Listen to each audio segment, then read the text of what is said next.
Hello there, and welcome. I'm so glad you're here. Tonight, we're traveling to a galaxy far, far away, a universe of desert planets, ancient forests, and cities among the stars. Take a moment to settle in. The world outside can wait. We'll explore stories of unlikely heroes, of families separated by destiny, of choices that changed entire civilizations. Some facts will surprise you. Others will simply wash over you like a calm wave. If this helps you unwind, wonderful. And hey, if you enjoy this, a like means more people can find it. But for now, just relax. Let's explore the Star Wars galaxy together. The Force flows through all things, binding the galaxy together in ways both seen and unseen. It is an energy field created by all living things, from the smallest bacteria dwelling in moisture farms to the massive creatures that drift through the vacuum of space. This energy surrounds every being, penetrates every cell, and connects everything in an invisible web that stretches across star systems. Those sensitive to the Force can feel this connection like a whisper in their minds, a gentle pull guiding their actions. The Force has no allegiance to light or dark, no preference for good or evil. It simply exists, flowing like an endless river through time and space.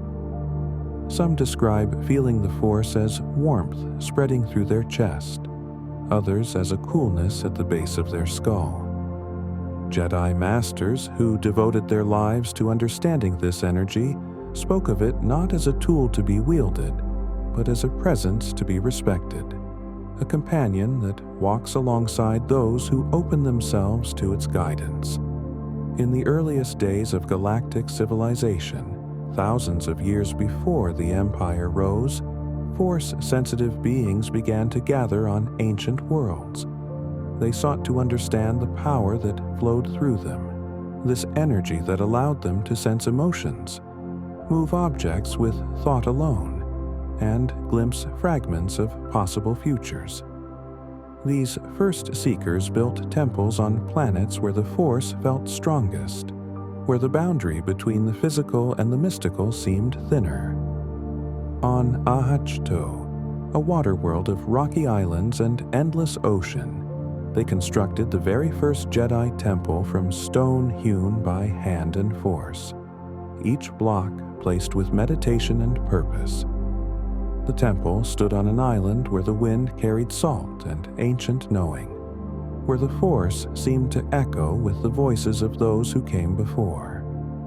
For millennia, Force sensitives made pilgrimages to these sacred places, seeking wisdom in the silence, learning to quiet their minds enough to hear what the Force wished to teach. The old temples witnessed countless generations of learners, each adding their understanding to the growing tradition. Tatooine orbits two suns, Tattoo 1 and Tattoo 2, creating a landscape bathed in perpetual golden light and scorching heat. The desert planet's surface stretches in endless dunes, where wind-sculpted sand creates patterns that shift and reform with each passing season. Moisture farmers scattered across the wastes harvest water from the air using vaporators, their technology humming softly in the eternal afternoon. The twin suns rise each morning in a spectacular display, one following the other across the pale blue sky, and when they set together, the horizon burns with colors: amber, rose, deep purple, and finally the indigo of night. The air smells of hot sand and the faint metallic tang of evaporating moisture. In the deep desert, beyond the reach of settlements, the silence is absolute, except for the whisper of sand sliding down dune faces. During rare sandstorms, the entire planet seems to hold its breath before unleashing winds that can strip paint from a speeder and bury entire homesteads. Yet Tatooine has supported life for thousands of years, home to Jawas, Tusken Raiders, and countless others who learned to read the desert's subtle moods and survive under its dual stars. The Jedi Temple on Coruscant rose into the clouds, a monument of light and learning visible from orbit. Its central spire reached toward the stars, topped with transmission arrays that caught the first rays of morning sun. Inside, halls stretched for kilometers, their walls lined with artifacts collected over 25,000 years of galactic history. The temple housed the Jedi Archives, a vast library where knowledge from countless civilizations was preserved in holocrons, datapads, and ancient texts written on materials that predated space travel. Blue-robed Jedi Knights walked these corridors in quiet contemplation, their footsteps echoing softly on polished stone floors. Younglings laughed in training halls, their small hands learning to guide lightsabers through basic forms under the patient instruction of masters who had spent centuries perfecting their art. The temple's meditation gardens grew in tiered levels, filled with plants from 100 worlds, their mingled scents creating an atmosphere of tranquility. At night, when the city planet's lights blazed below, the temple seemed to float above Coruscant like a beacon, calling to Force sensitives across the galaxy who might one day walk its sacred halls. Kyber crystals form deep within certain planets, growing slowly over millennia in caves where the Force concentrations run deep. These living crystals resonate with the energy of the Force, each one unique in its structure and frequency. In their natural state, Kyber crystals appear colorless or faintly luminescent, but when a Jedi connects with a crystal, it transforms, taking on the blue or green hue that reflects the Jedi's connection to the light side. The crystal doesn't simply change color, it bonds with the Force user, becoming attuned to their specific energy signature. On the ice planet Elam, massive Kyber crystal caves stretched beneath glaciers, their walls sparkling with thousands of growing crystals. Young Jedi traveled there for the gathering, a rite of passage where each Padawan would enter the caves alone and find the crystal that called to them. The caves tested them with visions, challenged their fears, and only when they demonstrated understanding and peace would their crystal reveal itself. The crystals hummed with barely audible tones, and Jedi who listened closely said each crystal sang its own unique song, a melody that only its destined partner could truly hear. Dagobah floats through space as a world of endless swamp and mist, where massive trees rise from murky water and vines hang like curtains between branches. The planet pulses with life. Every pool teems with creatures. Every hollow log shelters growing things. The Force runs strong through Dagobah, perhaps because it has never been industrialized, never been scarred by the ambitions of civilizations. The air hangs thick and humid, carrying the scent of decay and growth intermingled, that eternal swamp smell of things dying to feed things being born. Strange calls echo through the fog, creatures unseen announcing territory or seeking mates. The water reflects the gray sky, making it difficult to tell where the swamp ends and the clouds begin. Gnarled roots break the water's surface like the fingers of ancient beings reaching up from below. Master Yoda chose Dagobah for his exile precisely because of its isolation and its strong connection to the Force. In one particular cave on the planet, the boundary between light and dark grew thin, a place where the Force whispered uncomfortable truths to those brave enough to enter. The cave tested visitors with visions drawn from their own fears and futures, showing them not what was, but what could be. Lightsabers are more than weapons. They are symbols, promises, pieces of a Jedi's very soul made tangible. Each lightsaber is unique, constructed by its wielder in a process that can take months of meditation and craftsmanship. The kyber crystal forms the heart of the weapon, housed in a specially designed chamber that focuses the crystal's energy into a blade of pure plasma. The blade extends from the hilt at the speed of thought, creating that distinctive snap-hiss sound that has signaled hope or fear across thousands of battlefields. A lightsaber's hum is its voice, each weapon singing at a slightly different pitch determined by its crystal and construction. The blade itself weighs nothing. All the weight is in the hilt. But the blade carries presence. It exists. It cuts through nearly anything in the galaxy with ease. Building a lightsaber requires a Jedi to pour their understanding of the Force into every component, to meditate on the meaning of the weapon they're creating. Some sabers have curved hilts for a different fighting style. Others have crossguards or double blades. Each reflects its creator's personality, their approach to the Force, their place in the grand tradition of guardians who carried these elegant weapons for a more civilized age. The Clone Wars lasted 3 years, but in those years the galaxy transformed in ways that could never be undone. What began as a dispute over trade routes and planetary rights exploded into a conflict that touched nearly every inhabited system. The Republic, which had maintained peace for 1,000 generations, suddenly found itself fielding armies of clone soldiers created for war.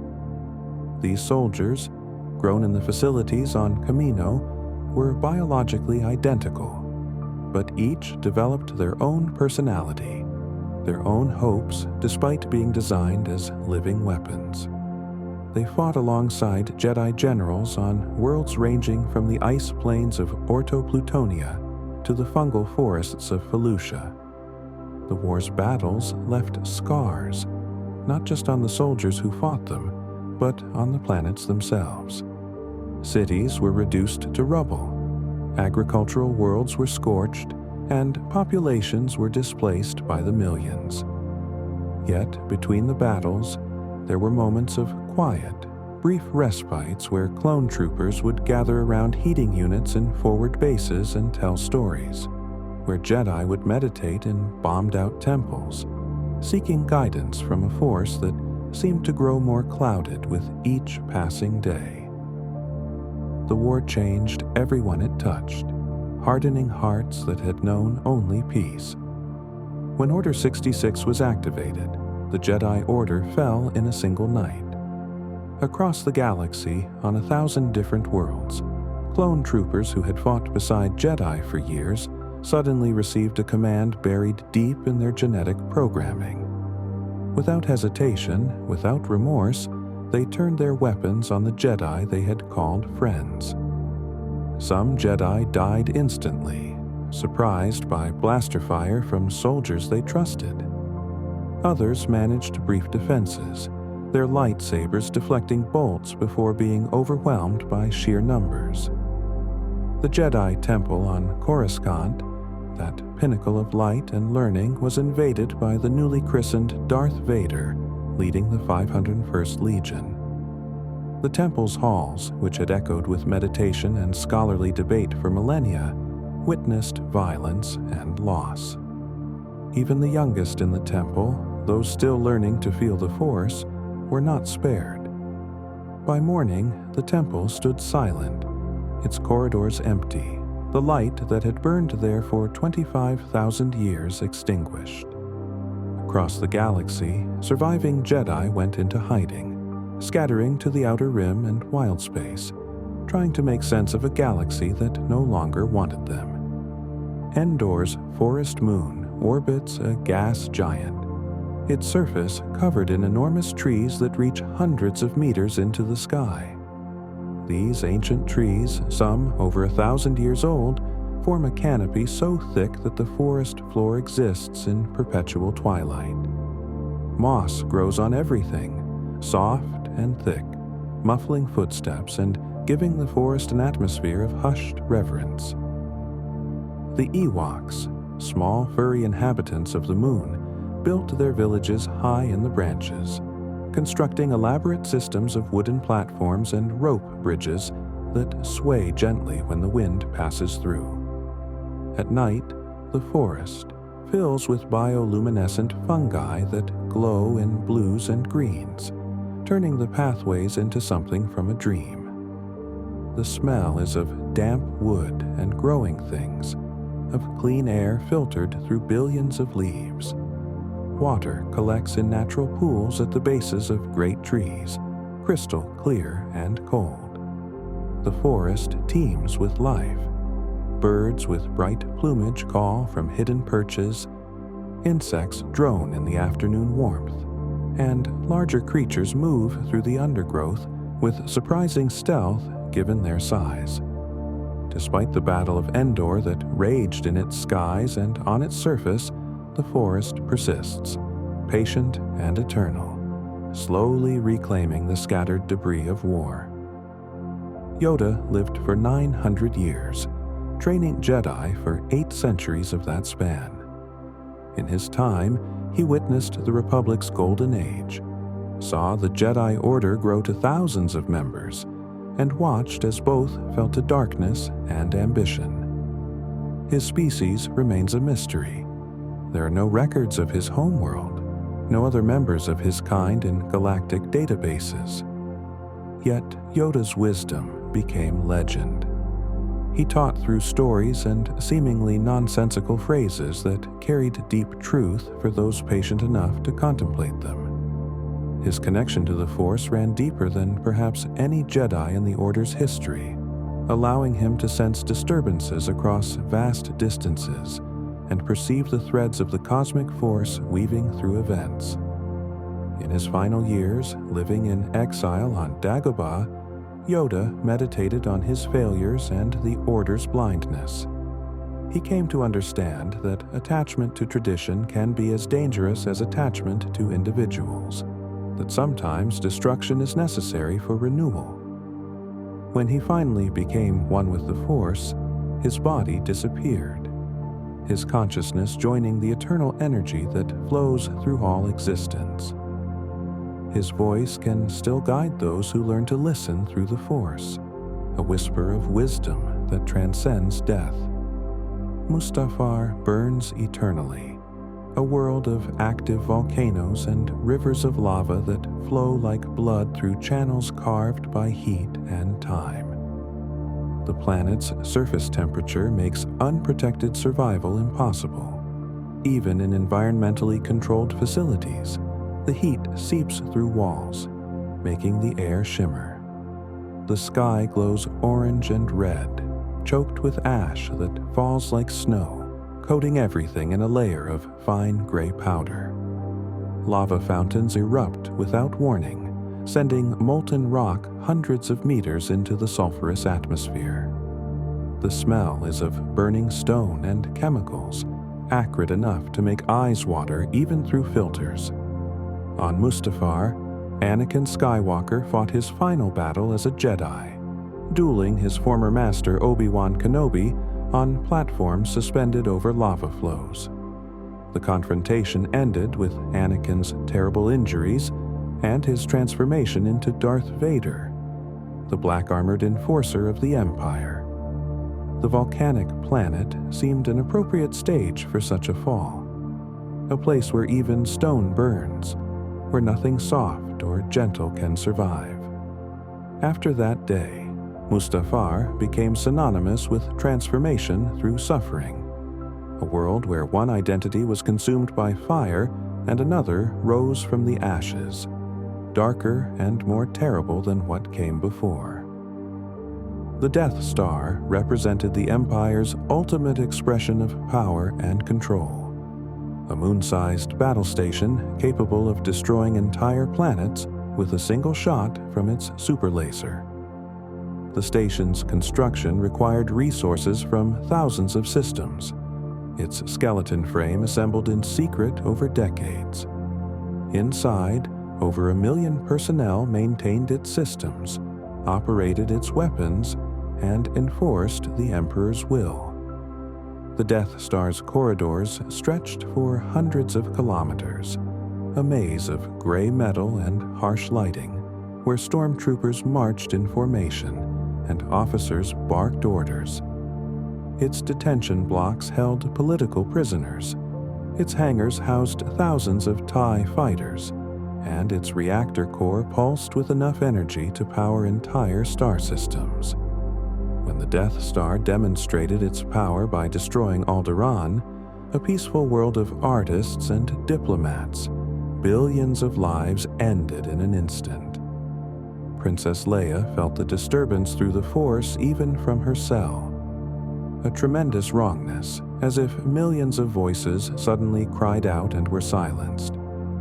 The station itself was eventually destroyed by a single proton torpedo fired into its thermal exhaust port, a tiny flaw that brought down the Empire's greatest weapon. The explosion could be seen from Yavin 4, a brief new star in the sky before fading to nothing. Wookiees stand over 2 meters tall, covered in thick fur that ranges from browns to blacks and even rarer shades of white or russet. They live primarily on Kashyyyk, a forest planet where trees grow kilometers high, their trunks so massive that entire cities are built within their branches. Wookiee culture centers on concepts of honor, family, and life debts. A Wookiee who is saved will dedicate their life to protecting their savior, a bond that transcends typical friendship. Their language, Shiri Wook, consists of growls, roars, and subtle vocalizations that most other species cannot reproduce, though Wookiees can understand other languages well. They are known as exceptional warriors and skilled mechanics, their strong hands equally capable of ripping a droid apart or performing delicate repairs on a hyperdrive. Despite their fearsome appearance and strength, Wookiees value peace and contemplation, often meditating in the highest branches of the Roshir trees, where the air grows thin and the galaxy seems close enough to touch. Under the Empire, many Wookiees were enslaved, forced to labor in mines and construction projects across the galaxy. The memory of this oppression still carries weight in Wookiee culture, a reminder that freedom must be guarded carefully. Alderaan was known throughout the galaxy as a beacon of culture, art, and peaceful diplomacy. The planet's surface featured gentle hills, clear blue lakes, and cities, designed to complement rather than dominate the natural landscape. Alderaanian society valued education and the arts above military might. Their universities attracted scholars from across known space. The royal house of Organa led the planet with wisdom and compassion, their palace constructed from white stone that seemed to glow in the sunlight. Gardens surrounded every structure, filled with native flowers whose fragrances mingled in the warm breezes. Artists from Alderaan were celebrated for their paintings, sculptures, and music, compositions that captured something essential about peace and beauty. The planet maintained no offensive military, only defense forces sufficient to protect against pirates. This dedication to peace made Alderaan's destruction by the Death Star all the more tragic. In one moment, Grand Moff Tarkin ordered its firing, and in the next moment, an entire planet, its inhabitants, their art, their dreams, their accumulated history, all became dust and debris spreading through space. Survivors of Alderaan can be counted in the thousands, those who were off-world when it happened. They carry the memory of their home like a wound that never fully heals. The Millennium Falcon appears, from the outside, to be a dilapidated Corellian YT-1300 light freighter that's seen better decades. Its hull bears scorch marks from blaster fire, patches cover structural damage, and one might wonder how it passes any inspection. But appearances deceive. Han Solo modified the Falcon extensively, adding military-grade shields, enhanced sublight engines, and a hyperdrive that can achieve 0.5 past light speed, fast enough to outrun Imperial Star Destroyers when properly motivated. The ship's interior reflects years of modifications, with exposed wiring running along corridors, mismatched panels, and systems that work through a combination of skill and hope. The cockpit offers a panoramic view of space, its seats worn comfortable by countless parsecs of travel. The Falcon's sensor dish, mounted off-center on the port side, allowed for advanced scanning capabilities until it was lost during the Battle of Endor and subsequently replaced. Despite its appearance, the Falcon made the Kessel Run in less than 12 parsecs by cutting dangerously close to black holes and using routes no sane pilot would attempt. The ship seems to have developed its own personality over the years, occasionally refusing to start when safety would dictate caution, or somehow holding together when by all rights it should fall apart. Hoth exists at the edge of habitable space, an ice planet where temperatures plunge far below freezing even during its brief daylight hours. The Rebel Alliance established Echo Base there, carving hangar bays and living quarters into the ice and rock beneath the surface. The planet's surface stretches in endless white, broken only by ice formations carved by wind into fantastic shapes. Massive glaciers move centimeter by centimeter, their surfaces crisscrossed with crevasses that could swallow a snowspeeder. Wampus hunt the frozen wastes, white-furred predators perfectly camouflaged against the snow. Tauntauns, reptilian creatures adapted to the cold, serve as mounts and pack animals, their thick fur and internal biology allowing them to survive the brutal conditions. At night, Hoth's sky displays aurora-like phenomena, colored lights dancing across the darkness in greens and purples. The wind never stops, howling across the surface and finding every gap in protective gear. During the Battle of Hoth, Imperial AT-AT walkers strode across the ice like mechanical monuments to the Empire's power, their massive feet crushing snow and rock alike. The rebels' defense could not hold, but they bought enough time for transports to escape, leaving the base to be reclaimed by ice and wind. Hyperspace travel compresses the incomprehensible distances between star systems into journeys measurable in hours or days rather than generations. When a ship engages its hyperdrive, it slips out of real space into this alternate dimension where the laws of physics bend, allowing faster-than-light travel without violating relativistic principles. From inside a ship entering hyperspace, stars stretch into lines of light before the viewport fills with the swirling blue-white tunnel of the hyperspace lane.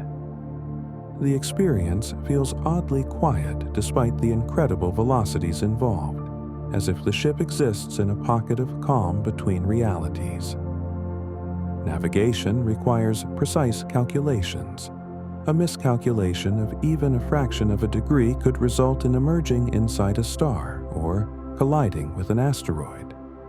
Navi computers contain charts of known hyperspace routes, paths proven safe over thousands of years of use, but skilled navigators can plot new courses through dangerous territory when necessary.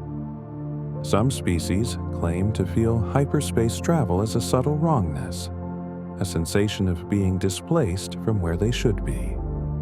The Jedi sometimes reported sensing echoes in the Force during hyperspace jumps, as if the boundary between dimensions allowed glimpses of the deeper connections that bind all things.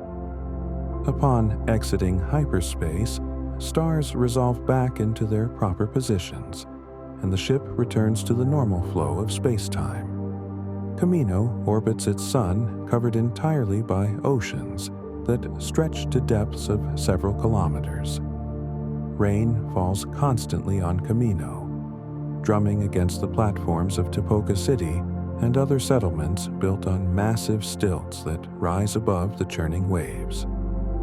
The Kaminoans who live there are tall, graceful beings with large eyes adapted to the planet's dim light and perpetual overcast.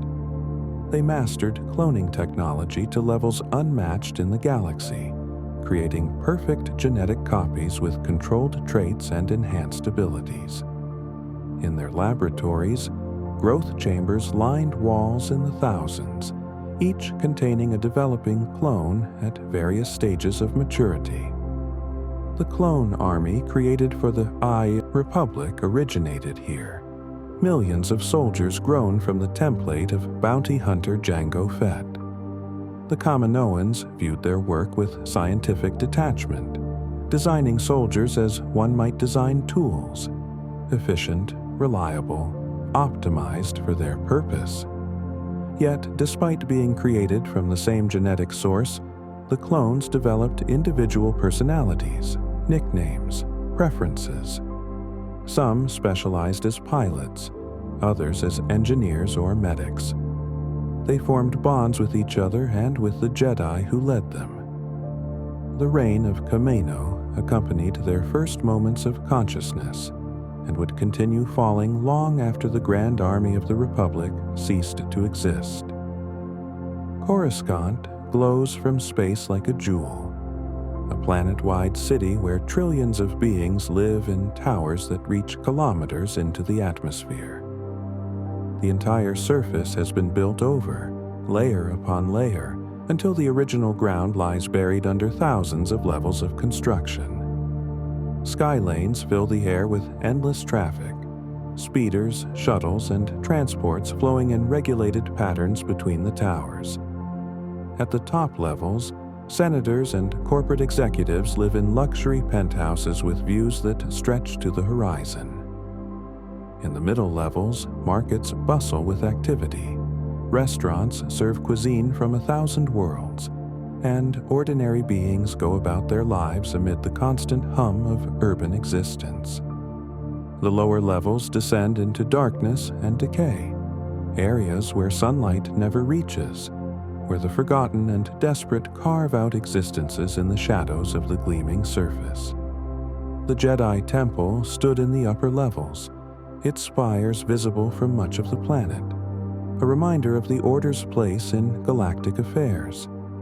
At night, if night can be said to exist on a planet that never sleeps, Coruscant's lights blaze so bright that stars become invisible, the galaxy's center of government and culture drowning out the natural cosmos in its own artificial brilliance. The Force has a light side and a dark side, though these are perhaps more accurately understood as approaches to the Force rather than aspects of it. The light side embraces selflessness, compassion, and acceptance. Jedi who follow the light seek to act without attachment to outcomes, to defend without hatred, to serve others rather than accumulate power for themselves. This path requires constant mindfulness, as fear, anger, and aggression lurk in every heart. The dark side offers tempting shortcuts: power through passion, strength through anger, freedom through the release of restraint. Sith and other dark side users believe that the Force rewards those strong enough to dominate it, to bend it to their will rather than serving as its humble instruments. The dark side can seem faster, more powerful, because it feeds on emotions that come naturally: fear for survival, anger at injustice, desire for what we lack. But it corrupts, twisting users into shadows of their former selves.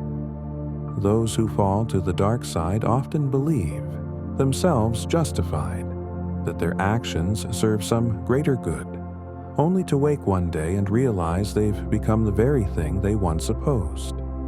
The Force itself remains neutral, an energy field that can be channeled through either approach, but the cost of the dark side is always paid in suffering, one's own or that of others. Luke Skywalker grew up on Tatooine believing himself the orphaned son of a navigator, never knowing his father had been a Jedi. He spent his youth on his aunt and uncle's moisture farm, staring at twin sunsets and dreaming of adventure beyond the desert. When Obi-Wan Kenobi revealed Luke's heritage and gave him his father's lightsaber, everything changed. Luke's journey from farm boy to Jedi Knight spanned only a few short years, but in that time he helped destroy the Death Star, lost his hand to Darth Vader, learned the terrible truth of his parentage, and ultimately redeemed his father from the dark side. Luke's approach to the Force differed from the old Jedi Order's rigid doctrines. He loved his friends fiercely, refused to accept that killing his father was the only path, and proved that attachment need not lead to darkness if balanced with compassion and selflessness. In his later years, after establishing a new Jedi Academy, Luke experienced tragedy when one of his students fell to the dark side.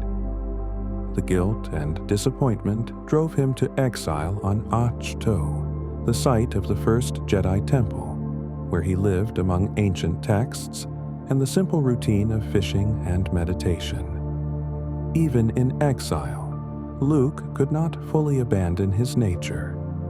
When the galaxy needed him most, he projected himself through the Force across light years to face the First Order, buying time for the Resistance to escape. The effort cost him his life, but he became one with the Force, his consciousness joining those of the Jedi who came before. Ewoks stand about a meter tall, their bodies covered in brown or gray fur that helps them blend into the forest moon of Endor's environment.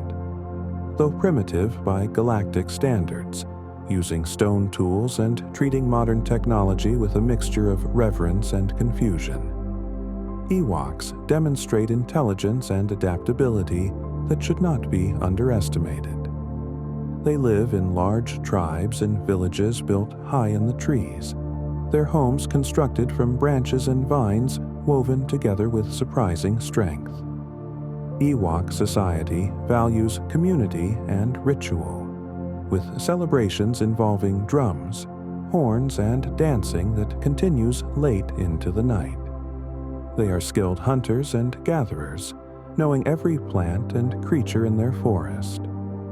When the Empire built its shield generator on Endor's moon, they viewed the Ewoks as harmless primitives, never imagining these small beings could pose a threat.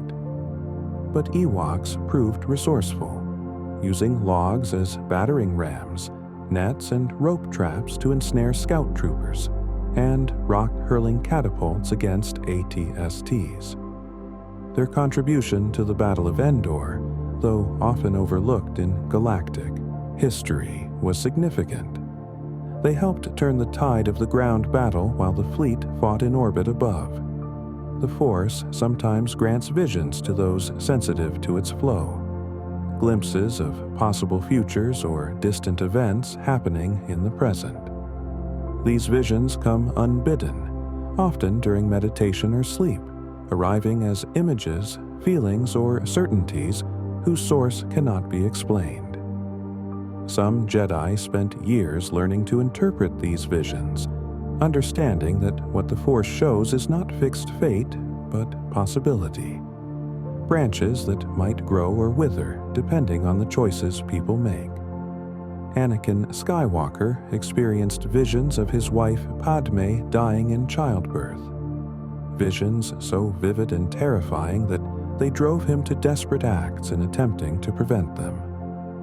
Ironically, his actions to stop the visions from coming true set in motion the very events that fulfilled them. Other Force users learned to accept their visions with detachment, seeing them as information rather than prophecy, understanding that even the clearest glimpse of the future shows only one potential path. The visions can be beautiful or terrible, showing moments of joy or suffering, triumph or tragedy. Master Yoda himself struggled with visions late in life, seeing the fall of the Jedi Order but uncertain how to prevent it, wrestling with the knowledge that sometimes the future cannot be changed, only accepted and prepared for. Jabba the Hutt ruled a criminal empire from his palace on Tatooine, a sprawling complex built into a desert butte. His throne room reeked of excess and decay. Exotic dancers performed for his amusement. Captives languished in dungeons beneath the floors, and the Hutt himself reclined on a platform overlooking it all, his massive, slug-like body attended by servants and sycophants.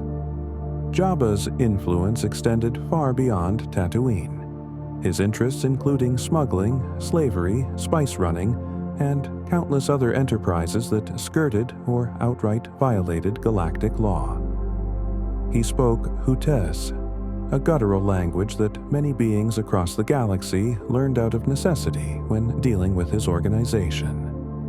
Jabba's species, the Hutts, were remarkably long-lived and resistant to most poisons and diseases. Their physiology adapted to Nal Huta's harsh environment. They viewed most other species as inferior, temporary things to be used and discarded. Jabba met his end strangled by the very chains he used to bind Princess Leia when she infiltrated his palace to rescue Han Solo. His death created a power vacuum in Tatooine's underworld, various factions fighting to claim his territory and assets, but his legacy of cruelty and exploitation lingered long after his corpse began to rot under the twin suns. Beskar, known as Mandalorian iron, is one of the few materials in the galaxy that can withstand lightsaber strikes. This metal, found primarily on Mandalore and its moon Concordia, holds cultural and practical significance for the Mandalorian people. Armor forged from Beskar has been passed down through generations, each set telling a story of the warrior who wore it. The metal can be worked only at extremely high temperatures by skilled armorers who treat the forging process as both craft and sacred ritual. Beskar's distinctive ring when struck is unmistakable to those familiar with it, a pure, clear tone that echoes with a quality unlike any other metal. The metal can be alloyed with other materials or kept pure, depending on the armor's intended use. Pure Beskar offers the greatest protection, but requires more material and skill to forge. During the Great Purge, when the Empire decimated Mandalore, much Beskar was stolen and melted down into ingots, the physical manifestation of a culture nearly destroyed. Recovering Beskar and returning it to Mandalorian hands became an act of cultural resistance, a way of reclaiming identity from oppressors. Armor forged from reclaimed Beskar carries extra significance, transformed from symbol of subjugation back into protection and pride. The planet Mortis existed in a realm beyond normal space, accessible only through rare convergences in the Force. On Mortis, three beings embodied different aspects of the Force. The father represented balance, the daughter personified the light side, and the son embodied the dark. These beings existed on a scale beyond typical Force users, capable of feats that seemed more like acts of gods than mortals. The planet itself reflected their natures, with regions of light and dark, areas of growth and decay existing in proximity but separate. Time flowed strangely on Mortis, moments there corresponding to much longer periods in the normal universe. Anakin Skywalker, along with Obi-Wan Kenobi and Ahsoka Tano, visited Mortis during the Clone Wars, drawn there by the father who believed Anakin might be the chosen one capable of taking his place and maintaining balance. The visit revealed truths about Anakin's nature and future, though the specific memories were clouded upon leaving. When the son killed the daughter in his bid for power, the father sacrificed himself to stop his son, and Mortis faded from existence, or perhaps simply became inaccessible, a realm that served its purpose and withdrew from the physical galaxy.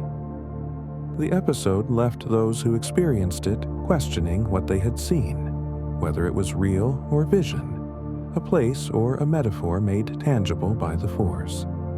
Droids served countless functions across the galaxy, from protocol and translation to astromech repair work to combat and labor.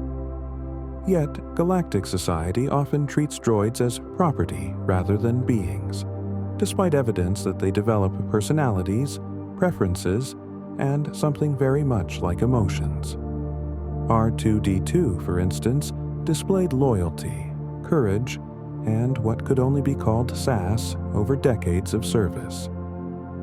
His counterpart, C-3PO, worried constantly, expressed fear and exasperation, and formed genuine friendships despite being programmed for etiquette and translation. The question of droid sentience troubles philosophers and ethicists. If a droid can think, feel, form attachments, and fear destruction, at what point does wiping its memory become equivalent to murder? Most droid owners suppress these thoughts, treating memory wipes as routine maintenance rather than existential erasure. Some droids go decades without memory wipes and develop deep, complex personalities as a result. They accumulate experiences, learn to circumvent their programming limitations, and become truly unique individuals. The galaxy runs on droid labor. They maintain ships, translate languages, fight battles, and perform countless tasks considered too dangerous or monotonous for organic beings. Without droids, galactic civilization would collapse within weeks, yet they receive no rights, no representation, no acknowledgement of their contributions. They simply serve, and when broken beyond repair, are discarded. The Jedi Code, recited by generations of Jedi during their training, begins with a paradox. There is no emotion, there is peace. This does not mean Jedi lack feelings, but rather that they acknowledge emotions without being controlled by them. The full code continues. There is no ignorance, there is knowledge. There is no passion, there is serenity. There is no chaos, there is harmony.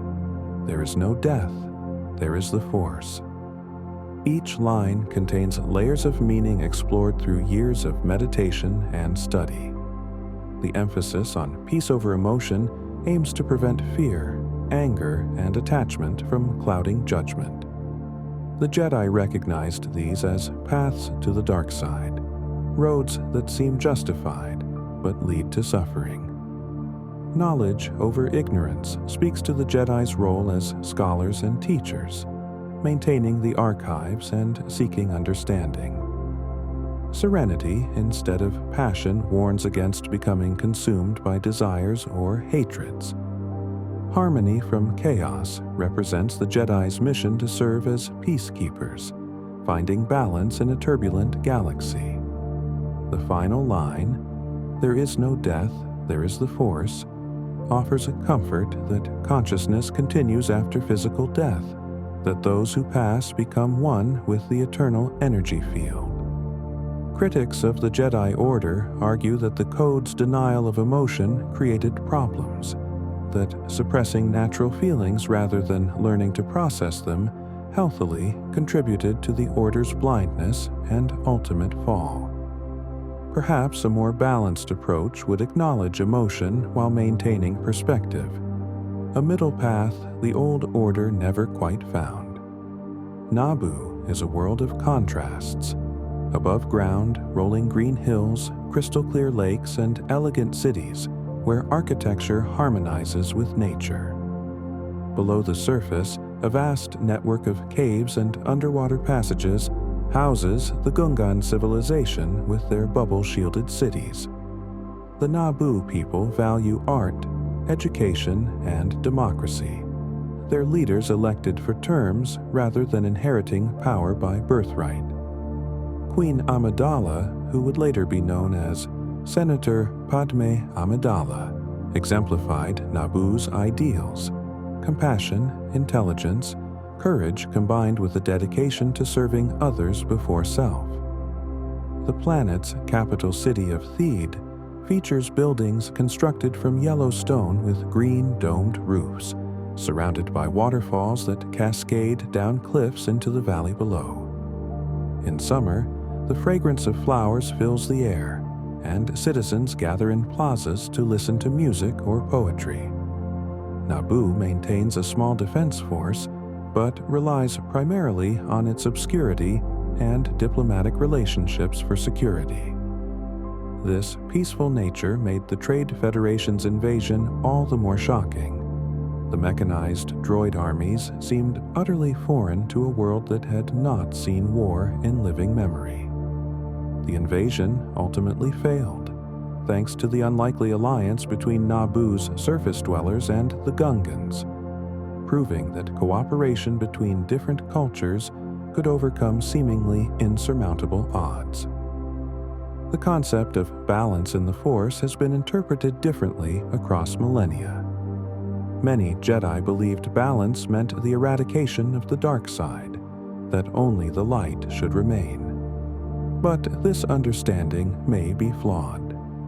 True balance suggests both light and dark exist, but neither dominates, much like day and night, life and death, growth and decay. The prophecy of the Chosen One spoke of one who would bring balance to the Force, and many Jedi believed Anakin Skywalker fulfilled this role, though not in the way they expected. He didn't destroy the dark side. He became its servant for decades before ultimately destroying the Sith Lords, Emperor Palpatine and himself. Perhaps balance cannot be achieved permanently, but must be maintained constantly, a dynamic equilibrium requiring eternal vigilance. The Force itself shows no preference, flowing through both Jedi and Sith, through every living thing regardless of alignment. What we call the dark side and light side may be more about how beings choose to channel the Force rather than aspects of the Force itself. A river flows wherever it will, and it's the hands that redirect it who determine if its waters bring life or destruction. Understanding this truth might have saved the old Jedi Order from their rigidity and blindness to the corruption growing within the Republic they served. The Sith operate under the rule of two, established 1,000 years before the rise of the Empire by Darth Bane. Before the rule of two, Sith numbered in the hundreds, constantly fighting among themselves, their dark side philosophies naturally creating conflict and betrayal.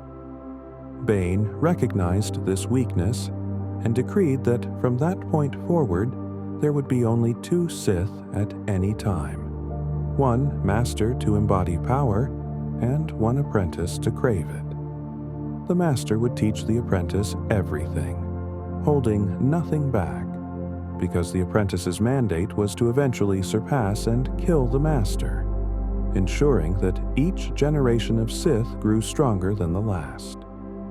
This created a lineage of increasingly powerful dark side users, each learning from the accumulated knowledge of centuries. The rule of two also served a strategic purpose. With only two Sith hidden in the shadows, the Jedi believed their ancient enemies extinct, their vigilance relaxed. For 1,000 years, the Sith plotted and prepared, master teaching apprentice in secrecy, waiting for the moment to strike. Darth Sidious, who would become Emperor Palpatine, represented the culmination of this long plan. His apprentice, Darth Vader, embodied the rule's final evolution, a being of tremendous power who ultimately broke the cycle by choosing redemption over succession. Tauntauns are reptilian creatures native to Hoth's frozen wastes, their bodies covered in thick gray-white fur that provides insulation against the brutal cold. They stand roughly 2 meters tall at the shoulder, with curved horns and long, muscular legs adapted for running across snow and ice. Despite their reptilian lineage, Tauntauns maintain warm blood through unique physiology, though even they must seek shelter during Hoth's nighttime temperatures, when the mercury drops to levels that would kill them within minutes of exposure. The Rebel Alliance used Tauntauns as mounts and beasts of burden during their time at Echo Base, finding them better adapted to the terrain than mechanical vehicles that froze and malfunctioned in the extreme cold. Tauntauns possess surprising intelligence, forming bonds with their riders and demonstrating problem-solving abilities. Their calls echo across the ice plains, part bellow and part whistle, a sound that becomes strangely beautiful in the vast whiteness. When Han Solo's Tauntaun died from exposure after they were forced to spend the night outside the base, Han kept Luke warm by sheltering him inside the creature's body cavity, the Tauntaun's residual heat providing just enough warmth to prevent Luke from freezing. It was an act of practicality born from desperation, but it also demonstrated how, even in death, the creatures served those who depended on them. Exegol exists in the unknown regions, a Sith world hidden by treacherous hyperspace routes and navigation hazards that keep it isolated from the rest of the galaxy. The planet's atmosphere crackles with lightning, perpetual storms that illuminate ancient Sith architecture built into the stone. Beneath the surface, massive caverns house technologies constructed over decades in secret. The fleet, known as the Final Order, thousands of Star Destroyers each equipped with planet-killing weapons. Emperor Palpatine, having died at Endor, transferred his essence to a cloned body on Exegol. His survival kept secret while he gathered power for one final attempt to rule the galaxy. The planet reeks of the dark side, the air itself seeming heavy with malice and hunger. Sith, eternal cultists, maintained Palpatine's equipment and cloning facilities, chanting in languages dead for millennia, keeping alive traditions that the galaxy thought extinct. The very stone of Exegol seemed to absorb light, making torches and glow rods less effective than they should be, as if darkness was the natural state and illumination an unwelcome intrusion. Rey's confrontation with Palpatine on Exegol represented not just a battle between individuals, but between philosophies. The dark side's hunger for eternal domination against the light's acceptance of mortality and service. When she deflected his Force lightning back at him, using both her own lightsaber and the one that had belonged to Luke Skywalker, she drew on the strength of all the Jedi who came before, their voices encouraging her through the Force. Palpatine's final defeat destroyed not just his physical form, but the Sith legacy he represented. The Purrgil are massive creatures that live in space itself, traveling between star systems through hyperspace without need for technology. They feed on gas from nebulae, filtering and processing elements that would kill most life forms. Purrgil can grow to extraordinary sizes, some specimens measuring over 100 meters in length, their tentacles trailing behind them like the arms of sea creatures from water worlds. Spacers tell stories of seeing Purrgil migrations, vast herds of them moving through the void in patterns that seem almost choreographed.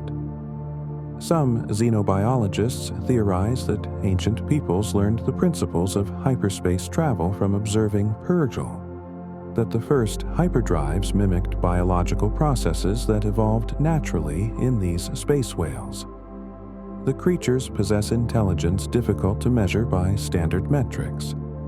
They respond to certain sounds and frequencies, can recognize individual ships and people, and demonstrate behaviors suggesting complex social structures. During the rebellion, a Purrgil pod rescued the Ghost Crew. the creatures having formed a bond with them during previous encounters. The Purrgil carried the Star Destroyer that Grand Admiral Thrawn commanded into unknown space, jumping away with the Imperial ship entangled in their tentacles, removing one of the rebellion's most dangerous opponents through their incomprehensible decision to intervene. Whether this was coincidence, instinct, or something approaching intentional choice remains a mystery. Darth Vader's breathing is perhaps the most recognizable sound in the galaxy, the rhythmic, mechanical rasp of his respiratory apparatus, necessary because of the injuries he sustained on Mustafar. The black armor that encases his body does more than intimidate. It keeps him alive, a walking life support system that regulates his temperature, filters toxins, and maintains the devastated remains of Anakin Skywalker. The suit causes constant pain, a burning sensation from the still healing tissue beneath the armor, and this pain fuels his connection to the dark side. Every breath reminds him of his failures, of the moment he lost everything he fought to protect. His lightsaber, built after his fall, contains a synthetic crystal that produces its distinctive red blade. Unlike natural kyber crystals that bond with Jedi, synthetic crystals must be bled through dark side energy, forcing them to submit to the user's will and changing their color to that crimson shade. Vader's mastery of the Force combined with his mechanical strength made him one of the most formidable beings in the galaxy. He could crush metal with gestures, choke officers who displeased him across light years of distance, and predict his opponent's moves before they made them. Yet, beneath the armor, the scared man who had been Anakin never fully disappeared. When he finally turned against the Emperor to save Luke, throwing Palpatine down a reactor shaft, the Force lightning damaged his suit's systems. As he lay dying, he asked Luke to remove his mask, wanting to see his son with his own eyes rather than through the helmet's lenses. In that moment, Anakin Skywalker returned, the good in him never completely extinguished despite decades of darkness. The Force is often described as having a will of its own, though what this means remains a matter of debate among scholars and Force users. Does the Force actively guide events, or do beings simply interpret the natural flow of cause and effect as intention? Some Force-sensitive individuals report feeling called to certain places or actions, a pull they cannot rationally explain but feel compelled to follow. Qui-Gon Jinn spoke of living in the moment and following the Force's guidance rather than worrying about the distant future or dwelling on the past. He believed the Force communicated through intuition, through the quiet certainty that arises when one stills their conscious mind and listens. Other Jedi took a more skeptical view, arguing that what seems like the Force's will might simply be their own subconscious minds processing information too subtle for conscious awareness. After death, some Jedi learned to maintain their consciousness within the Force, becoming Force ghosts capable of appearing and communicating with the living. Qui-Gon was the first in recent history to achieve this, his voice guiding Yoda during the Clone Wars. Later, Obi-Wan, Yoda, and Anakin would all manifest as Force ghosts, their blue, translucent forms appearing to Luke when he needed guidance. This ability demonstrated that consciousness could survive death, that the Force truly does connect and preserve some essential aspect of identity beyond physical existence. The Jedi archives on Coruscant contained knowledge gathered over 25,000 years of galactic civilization.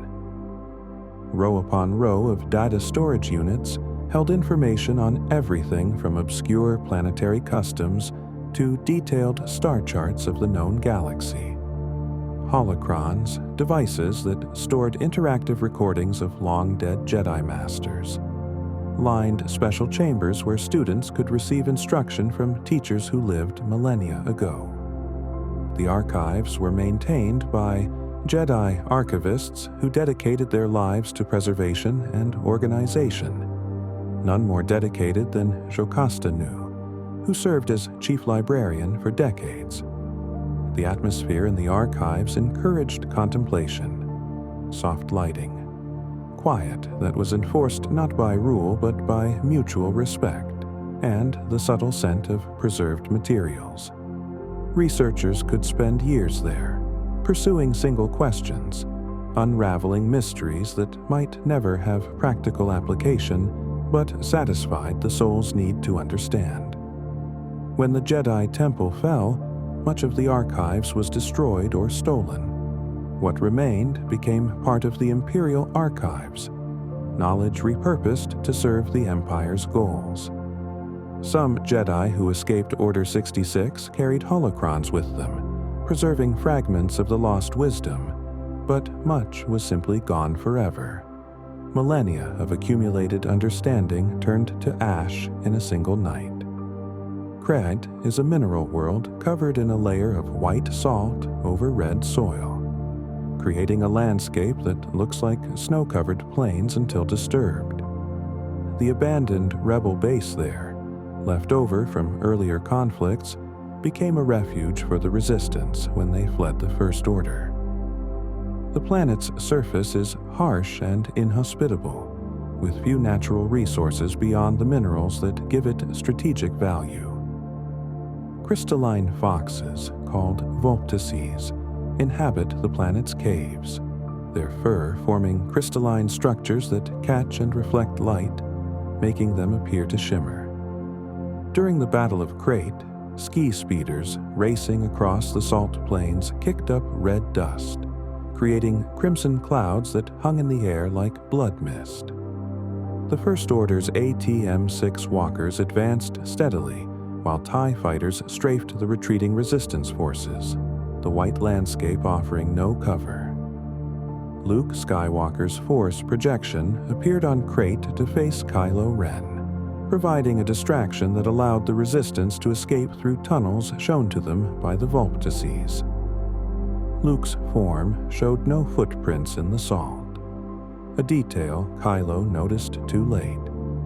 The effort of projecting himself across such distance while maintaining the illusion's complete sensory presence cost Luke his life. But he became one with the Force, having succeeded in his final mission, giving hope to a galaxy that desperately needed it. The First Order rose from the ashes of the Galactic Empire, formed by Imperial officers and loyalists who retreated to the unknown regions after the Battle of Jakku. There they rebuilt in secret, creating new technologies including Starkiller Base, a superweapon constructed from a converted planet that could destroy entire star systems. The First Order adopted the Empire's fascist ideologies and military structure while learning from its mistakes. Their stormtroopers, rather than being clones, were conditioned from childhood, taken from their families, and trained to be loyal soldiers. FN 2187, who would later be known as Finn, broke this conditioning after witnessing atrocities during his first deployment, his desertion demonstrating that even the First Order's intensive programming could not completely suppress individual conscience. Supreme Leader Snoke commanded the First Order from his flagship, the Megastar Destroyer Supremacy, a vessel so massive it served as mobile base and throne room. His command was absolute, his connection to the dark side evident in his powerful Force abilities. Yet Snoke was ultimately a puppet, manipulated by Emperor Palpatine's spirit from Exegol. His reign ended abruptly when his apprentice Kylo Ren sliced him in half with a lightsaber, betraying him to save Rey. Jakku is a desert world littered with the debris of a massive space battle fought decades earlier. Star destroyers lie half buried in dunes, their hulls picked clean by scavengers who sell salvaged parts to traders for meager portions of food. The planet offers little except endless sand, scorching days, and cold nights. Rey grew up there, orphaned and left in the care of Unkar Plutt, a junk boss who exploited scavengers and controlled the settlement called Nema Outpost. Every day, Rey would climb through the wreckage, searching for components valuable enough to trade for survival, dreaming of the day her family would return for her. The waiting shaped her character. She learned to survive alone, to trust only herself, to fight off those who would steal her findings. Her staff became an extension of her arms. Her skills with machinery and piloting developed through necessity. The Force was strong in Rey, though she didn't understand it initially, dismissing her ability to sense things and influence weak minds as luck or intuition. When BB-8 rolled into her life carrying a map fragment that could lead to Luke Skywalker, Rey's isolated existence ended. She left Jakku reluctantly, still hoping her family would come back, not yet understanding that her true belonging lay not in waiting for the past, but in embracing her role in the future. Ochto's islands rise from gray-green seas, covered in green grasses and ancient stone structures that predate recorded history. Porgs nest in the rocks, round-bodied birds with large eyes and wings too small for their bodies, giving them a comical appearance. The native caretakers, tall, amphibious beings who serve as the island's stewards, maintain the ancient Jedi temple and its surroundings, their dedication continuing even after the Jedi themselves abandoned these sacred places. The temple library contains the original Jedi texts, books handwritten on materials that have survived thousands of years, their pages holding wisdom from the Order's founding. Luke Skywalker chose Ahch-To for his exile, the same island where the first Jedi temple stood, seeking understanding by returning to the beginning. He lived simply, fishing, meditating, and caring for the island alongside the caretakers. When Rey arrived seeking his help, Luke initially refused to train her, his faith in the Jedi Order shattered by his perceived failure with Ben Solo. The island became the setting for Rey's brief but intense training, learning to reach out through the Force and feel the life energy flowing through everything. In the end, Luke attempted to burn the original texts, believing the Jedi should end, but Yoda's Force ghost appeared and called down lightning to set the tree library ablaze, teaching Luke a final lesson about letting go of the past so the future could grow. The concept of midichlorians troubled many who preferred to view the Force as purely mystical rather than having any biological component. Midichlorians are microscopic organisms that live within the cells of all living things, their concentration varying from individual to individual. Those with high midichlorian counts demonstrate greater sensitivity to the Force, though the midichlorians themselves don't create the Force. They're more like bridges, allowing organic beings to access and channel this universal energy. Qui-Gon Jinn discovered that Anakin Skywalker had the highest midichlorian count ever recorded, even higher than Master Yoda, suggesting he might be the chosen one spoken of in prophecy. Some argue that quantifying Force sensitivity through midichlorian counts reduces something spiritual to mere biology, removing the mystery and wonder. Others counter that understanding the mechanism doesn't diminish the Force any more than understanding how eyes work diminishes the beauty of sight. The midichlorians remain somewhat mysterious themselves. Do they evolve naturally, or were they somehow connected to the Force's earliest manifestations in physical reality? Can their numbers be increased through training and meditation, or are individuals born with fixed potential? The questions persist, unanswered by the available texts, reminding us that even with thousands of years of study, the Force retains secrets, layers of understanding that may never be fully grasped. Felucia's jungle is a riot of bioluminescent color. Massive fungi grow in shades of orange, purple, and blue, their surfaces glowing with phosphorescence that creates twilight even when the sun shines. The planet's ecosystem seems alien even by galactic standards, with plants that move and fungi that achieve sizes more typical of trees. The air hangs thick and humid, filled with spores that drift like snow, and the ground squelches beneath feet, never quite solid. During the Clone Wars, Felucia saw multiple battles as Separatist and Republic forces fought for control. The native Felucians, tall humanoid beings with colorful skin patterns, tried to remain neutral, but found their world becoming a battleground regardless. After the war, Felucia returned to its natural wildness, the scars of conflict slowly healing beneath new growth. Some areas of the planet contain plants so dangerous that even experienced explorers avoid them. Carnivorous varieties that can swallow a human whole. Toxin-producing flowers whose pollen causes hallucinations, and thorns that inflict wounds that won't heal properly. Yet for all its dangers, Felucia possesses a strange beauty, especially at night when the bioluminescence reaches its peak, and the entire jungle glows like a dream made physical. The Force flows strongly through Felucia, perhaps because of the sheer abundance of life, making it a place where Force sensitives can feel the living Force with unusual clarity. The concept of the Chosen One troubled the Jedi Order for generations. According to ancient prophecy, a being would arise who would bring balance to the Force and destroy the Sith. Many Jedi searched for signs of this individual, interpreting various events and people as potential fulfillments.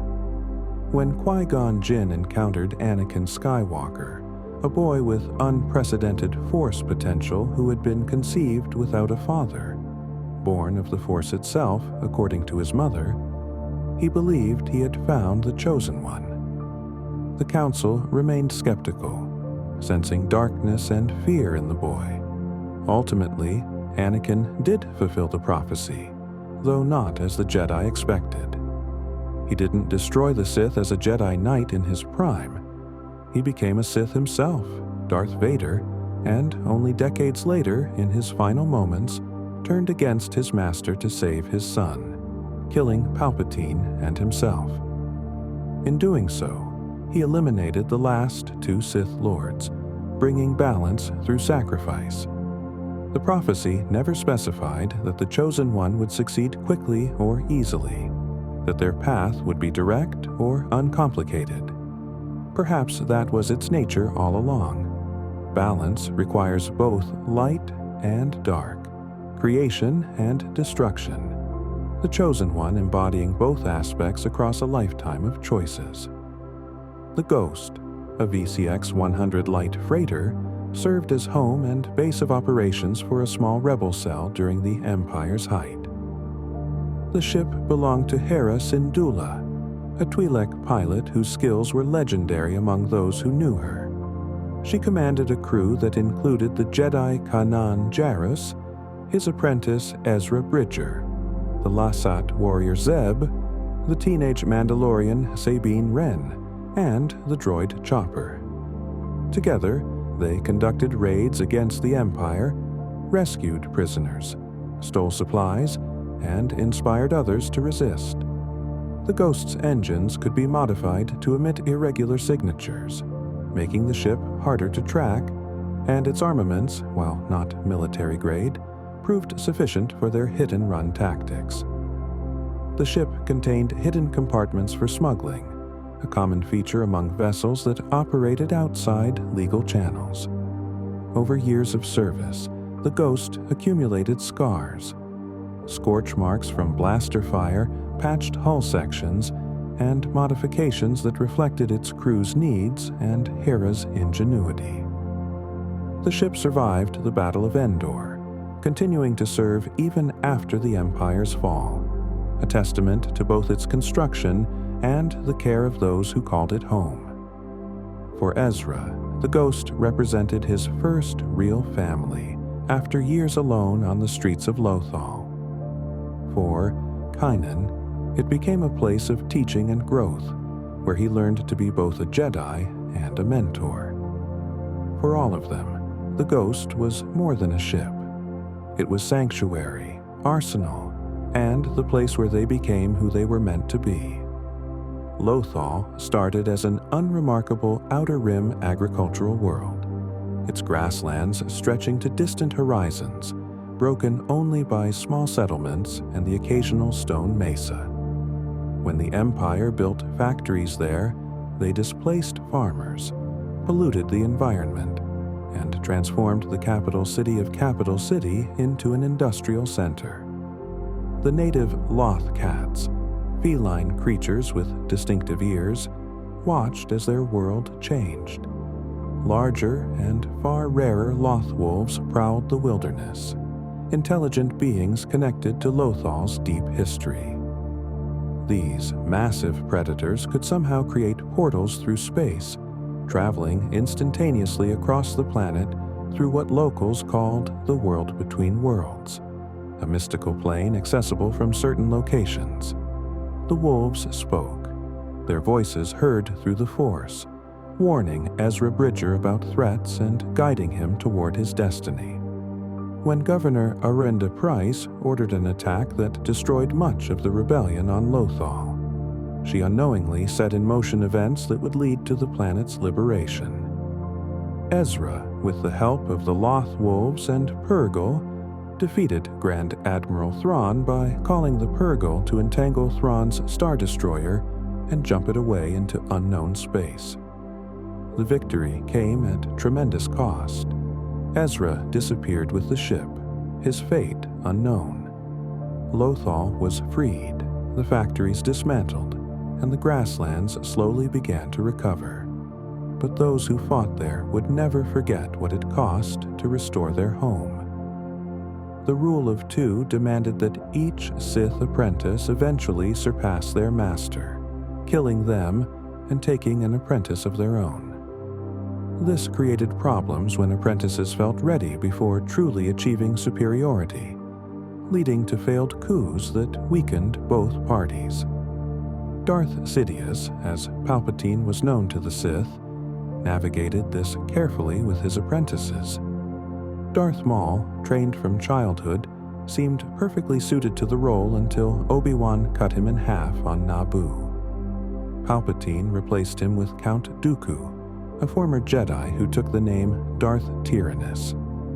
Dooku served ably during the Clone Wars, leading the Separatist movement while secretly answering to his Sith master. But Sidious always intended to discard Dooku when someone more powerful became available. When Anakin Skywalker turned to the dark side, Sidious ordered him to kill Dooku, eliminating the old apprentice to make way for the new. This cold pragmatism defined the Sith. Loyalty meant nothing, only power mattered. Even Vader eventually sought his own apprentice, planning to overthrow the Emperor with his help, continuing the cycle that had sustained the Sith for 1,000 years. The cycle broke only when Vader chose love over power, saving Luke at the cost of his own life, proving that even the darkest path could be abandoned if the will existed. The Battle of Yavin represented the rebellion's first major victory against the Empire. After stealing the Death Star plans, showing the station's weakness, the rebels launched a desperate attack before the Death Star could destroy their base on Yavin 4. X-Wing and Y-Wing fighters flew in formation, making attack runs down the station's equatorial trench toward a small thermal exhaust port that led directly to the main reactor. The Empire defended with TIE fighters and turbo laser batteries, picking off rebel pilots one by one. As the Death Star prepared to fire on Yavin 4, Luke Skywalker made his run, trusting the Force as Obi-Wan's voice echoed in his mind, telling him to let go and use the Force. He turned off his targeting computer, relied on instinct, and fired his proton torpedoes at precisely the right moment. The torpedoes struck home, traveling down the shaft and triggering a chain reaction that destroyed the entire battle station. The explosion could be seen from the moon's surface, a brief supernova before the debris cloud began to spread. The few surviving rebel pilots returned to base as heroes, greeted by cheering crowds who understood they had witnessed something impossible becoming real. The Empire would claim the Death Star's destruction resulted from technical flaws, but those who fought knew the truth. A farm boy from Tatooine, guided by the Force and the ghost of a dead Jedi, had destroyed the Empire's ultimate weapon and given the galaxy hope. Scarif is a tropical planet, its turquoise waters and white beaches suggesting paradise rather than military installation. But beneath the beauty, the Empire built a massive data vault, storing petabytes of information about their various projects, including the Death Star. The Citadel Tower rose from the center of the island facility, ringed by shield gates in orbit that prevented unauthorized access. When Jyn Erso learned that her father had deliberately built a weakness into the Death Star and stored the plans in the Scarif Vault, she led a desperate mission to steal them. The operation, dubbed Rogue One, though never officially sanctioned by the rebellion, consisted of volunteers who understood they likely wouldn't return. They fought their way through Imperial forces while extracting the data, transmitting it to a rebel ship in orbit during the final moments before Director Krennic could stop them. As the transmission completed, the Death Star emerged from hyperspace, Tarkin having decided to test the station's capabilities by destroying the facility rather than risk the plan's escape. The super laser fired at reduced power, enough to devastate the region. Jyn and Captain Cassian Andor watched from the tower as the blast wave approached, their mission complete, accepting their fate as the light consumed them. Their sacrifice made the Battle of Yavin possible, proving that sometimes the greatest heroism comes from those willing to become footnotes in history so that others might write the future.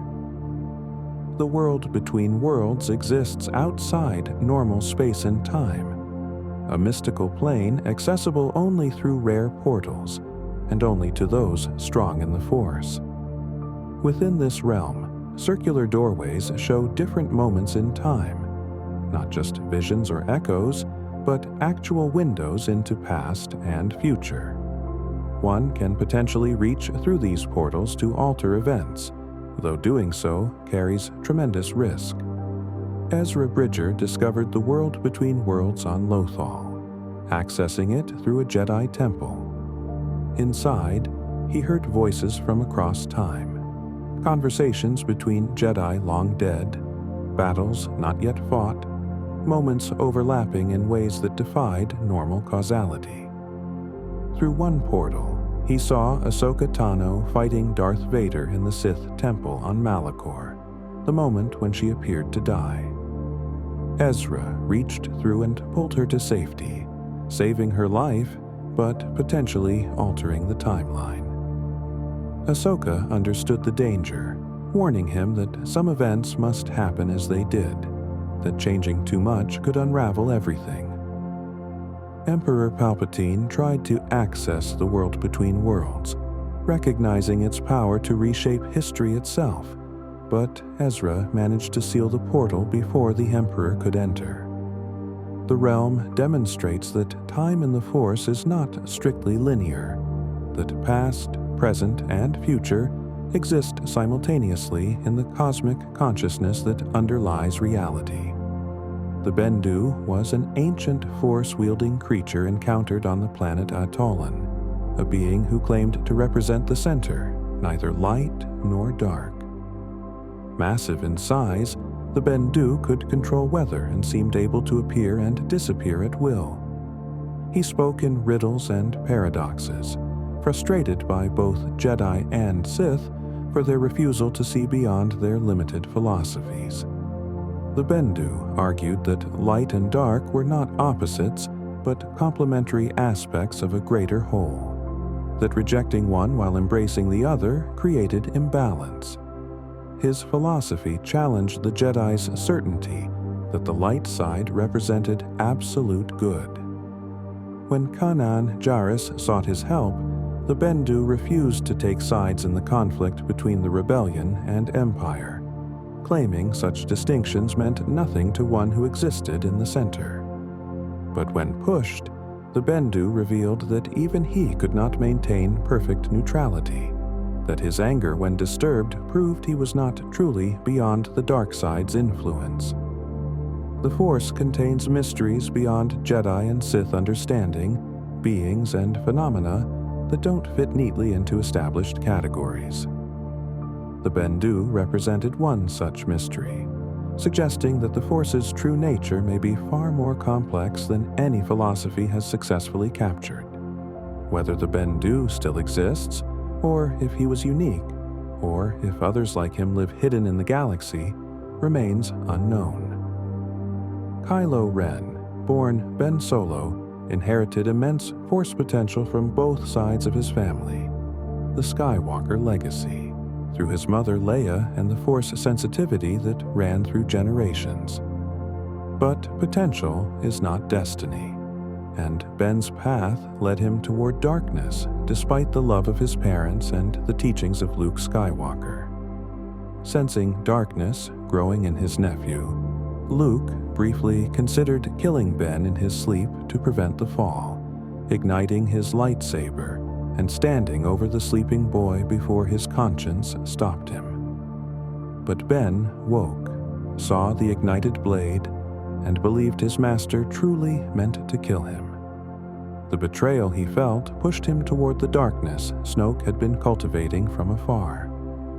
Ben destroyed Luke's Jedi temple, taking some students with him and killing the rest, becoming Kylo Ren and joining the Knights of Ren, a dark side organization separate from the Sith tradition. He idolized his grandfather Darth Vader, keeping the melted remains of Vader's helmet, speaking to it as if the object contained some echo of the Sith Lord's power. Yet Kylo remained conflicted, torn between light and dark in ways the Sith never tolerated. His connection to Rey through the Force created a dyad, two beings linked so closely they shared visions and could even interact physically across light years. This connection ultimately redeemed him.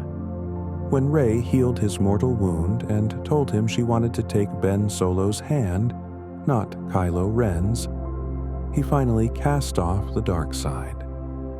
In his last act, Ben gave his life force to resurrect Rey after she fell defeating Palpatine, their dyad, allowing the ultimate sacrifice, dying with peace rather than the rage that had consumed him for so long.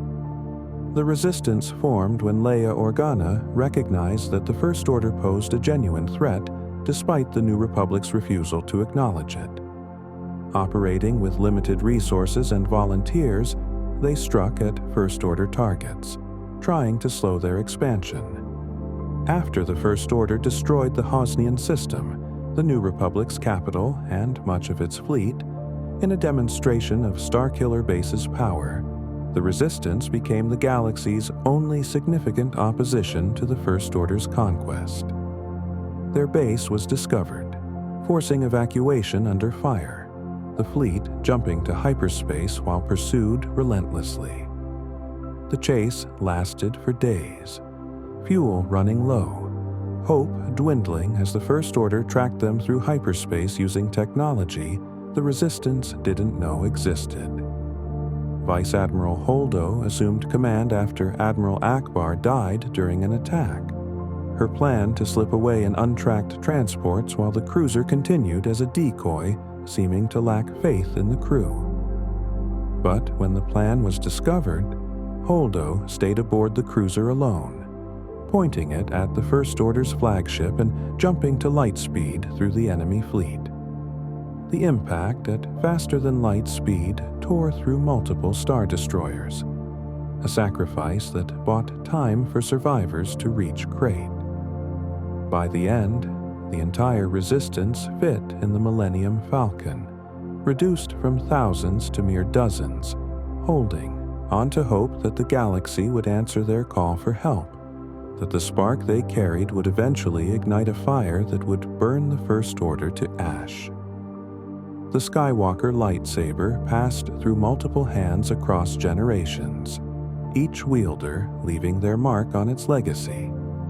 Anakin Skywalker built it as a young Jedi Knight, the blue blade serving him through the Clone Wars until his fall on Mustafar, where Obi-Wan reclaimed it. Obi-Wan kept the saber for 19 years, finally giving it to Luke on Tatooine with the words, "Your father wanted you to have this when you were old enough." Luke lost the saber along with his hand during his duel with Vader in Cloud City, the weapon falling into the depths of the city's industrial core. How it survived, how it was recovered, and how it eventually ended up in Maz Kanata's castle remains a mystery she refuses to fully explain, saying only, "A good question for another time." When Rey discovered it in Maz's basement, the lightsaber called to her through the Force, triggering visions of its history when she touched it. She wielded it against Kylo Ren on Starkiller Base, later offering it to Luke, who rejected it bitterly. The weapon was ultimately destroyed during Rey and Kylo's struggle in Snoke's throne room, torn in half by the Force, its kyber crystal cracked. Rey later repaired it, though whether it truly is the same saber or something new built from its remains could be debated. Objects can carry significance beyond their material, becoming symbols that connect past to present to future. Qui-Gon Jinn believed in the living Force, not the distant cosmic patterns that stretched across millennia, but the immediate, present moment and the living beings within it. This philosophy sometimes put him at odds with the Jedi Council, who focused on long-term plans and galactic politics. Qui-Gon trusted his instincts, following the Force's guidance even when it led him away from conventional wisdom. When he discovered Anakin Skywalker on Tatooine, a slave boy with unprecedented Force potential, Qui-Gon believed he had found the Chosen One from prophecy. The Council disagreed, sensing danger in the boy, but Qui-Gon persisted. His final act, defeated by Darth Maul but holding on long enough to make Obi-Wan promise to train Anakin, set the entire Skywalker saga in motion. After death, Qui-Gon became the first Jedi in recent history to manifest as a Force ghost, having learned the technique from an ancient shaman of the Wills. He appeared to Yoda during the Clone Wars, teaching him and later Obi-Wan how to maintain consciousness after death, ensuring that the Jedi's knowledge and wisdom wouldn't be completely lost when the Order fell. Qui-Gon's legacy extended beyond his lifetime. His belief in the living Force, his trust in Anakin despite the risks, and his discovery of immortality through the Force influenced events long after his physical death. He represented a different path for the Jedi, one that balanced the cosmic with the immediate, the abstract with the personal, suggesting what the Order might have become if they had embraced his vision. Poe Dameron flew like he was born in a cockpit, his skills making him the Resistance's best pilot. He grew up on Yavin IV, son of two veterans of the Battle of Endor, learning to fly before he learned to read. His orange and white X-Wing, Black 1, was custom modified for speed and responsiveness, an extension of his reflexes.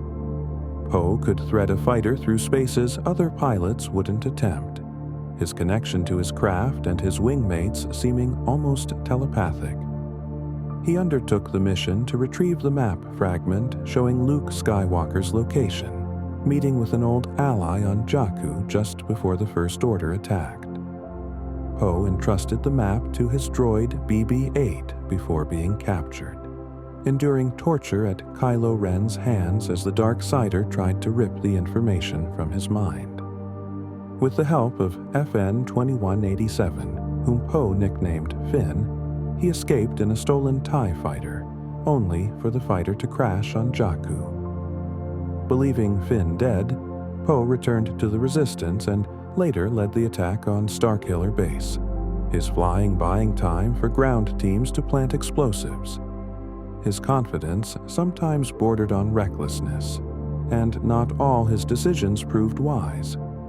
His insistence on attacking a First Order dreadnought cost many Resistance lives, even though the mission succeeded tactically. But Poe learned from his mistakes, eventually maturing into a leader who understood that sometimes the brave choice was to run so you could fight again tomorrow. The Force can heal, though this ability is rare and difficult to master. Some Jedi could accelerate natural healing, helping wounds close faster or fighting off poisons. But true Force healing, reversing mortal damage, curing disease, even restoring life, required abilities few possessed. Rey demonstrated this power when she healed a serpent creature that had been injured, the wound closing under her hands as she channeled Force energy into the damaged tissue. Later, after stabbing Kylo Ren in a moment of anger, she healed his mortal wound before fleeing, her compassion overriding her hatred. The act drained her but saved his life, proving that even in conflict, the light side offered mercy. When Rey died after destroying Palpatine, Ben Solo used the same technique she had shown him, transferring his own life force to resurrect her. The effort killed him, but their connection as a dyad meant his sacrifice restored her completely, his body disappearing as he became one with the Force. Force healing represents the light side's ultimate expression: selfless service to others, the willingness to suffer so another might be relieved of suffering. The dark side offers many powers, but this one remains forever beyond its reach, because true healing requires giving rather than taking, compassion rather than domination. In the end, it was love that allowed Ben Solo to save Rey, the same love that had allowed Anakin to save Luke, proving that light can emerge even from the darkest shadows. Mandalore's history is written in Beskar and blood, a warrior culture that values honor, strength, and tradition above all. The planet itself was once lush and verdant, but ancient wars turned much of its surface into desert, the protective dome cities housing what remains of Mandalorian civilization. The Mandalorians aren't a single species, but a culture. Anyone who follows the creed and proves themselves worthy can become Mandalorian, adoption being as valid as birth. Their armor identifies them, each piece telling a story through color and symbol. The helmets particularly carry significance. Some sects swear never to remove them in the presence of others, their faces remaining private, their identity found in the armor rather than the flesh beneath. The dark saber, an ancient black-bladed lightsaber created by the first Mandalorian Jedi, became a symbol of leadership, passed down through combat rather than inheritance. Whoever defeats the Darksaber's wielder in single combat earns the right to lead, a tradition that caused both unity and endless conflict. During the Great Purge, the Empire devastated Mandalore with weapons that superheated the atmosphere, turning sand to glass and killing most of the population. Survivors scattered across the galaxy, some abandoning the old ways, others clinging to tradition even more fiercely.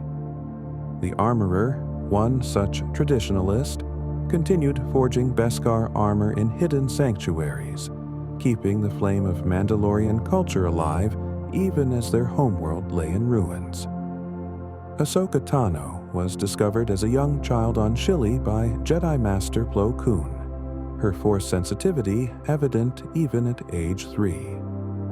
She became Anakin Skywalker's Padawan during the Clone Wars, an assignment that surprised both of them.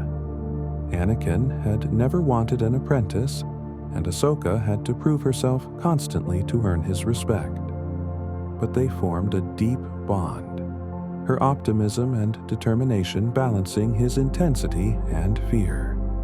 She called him Sky Guy, he called her Snips, and together they fought through countless battles, saving each other's lives more times than either could count.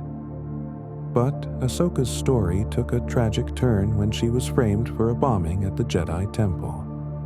The Council, lacking faith in her innocence, expelled her from the Order so she could be tried by the Republic. Though Anakin eventually proved her innocence, the betrayal cut deep. The Jedi she had served loyally abandoned her the moment things became complicated.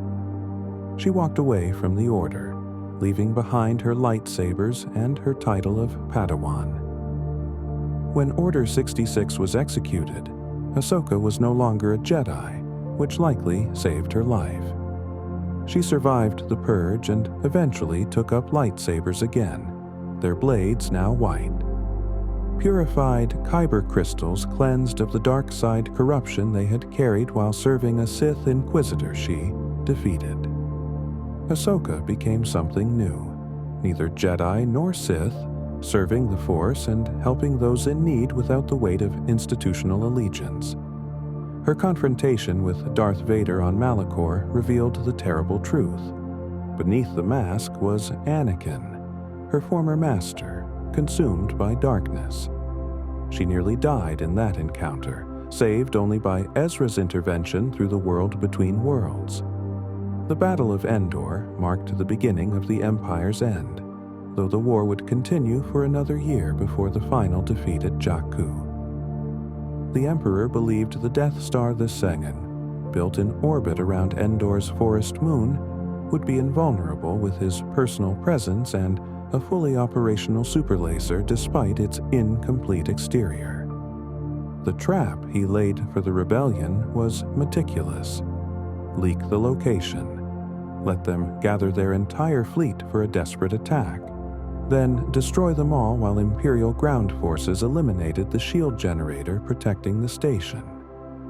But the Emperor's arrogance blinded him to variables he couldn't control. The Ewoks, dismissed as primitive and harmless, proved to be fierce warriors defending their home. Han Solo's strike team, which should have been captured, managed to destroy the shield generator with unexpected help. And Luke Skywalker, who the Emperor planned to turn to the dark side, instead redeemed his father. When Vader threw Palpatine down the reactor shaft, the Emperor's death sent shockwaves through the Force that disrupted Imperial coordination. The Rebel fleet, led by Admiral Akbar and Lando Calrissian in the Millennium Falcon, pressed their advantage. Lando flew into the Death Star's superstructure, racing toward the main reactor with TIE fighters in pursuit, and fired the shots that triggered the chain reaction. The station's destruction could be seen from the forest moon's surface, Ewoks and rebels alike watching the fireworks that signaled freedom's victory over tyranny, at least for a moment, at least in this battle. Obi-Wan Kenobi exemplified what it meant to be a Jedi. Patient, thoughtful, dedicated to peace yet capable in war when necessary. He took Anakin as his Padawan out of duty to Qui-Gon's dying wish, though he felt unprepared for the responsibility. The relationship between them was complex. Part brothers, part master and student, part rivals who pushed each other to excellence. Obi-Wan loved Anakin despite his flaws, which made Anakin's fall all the more devastating.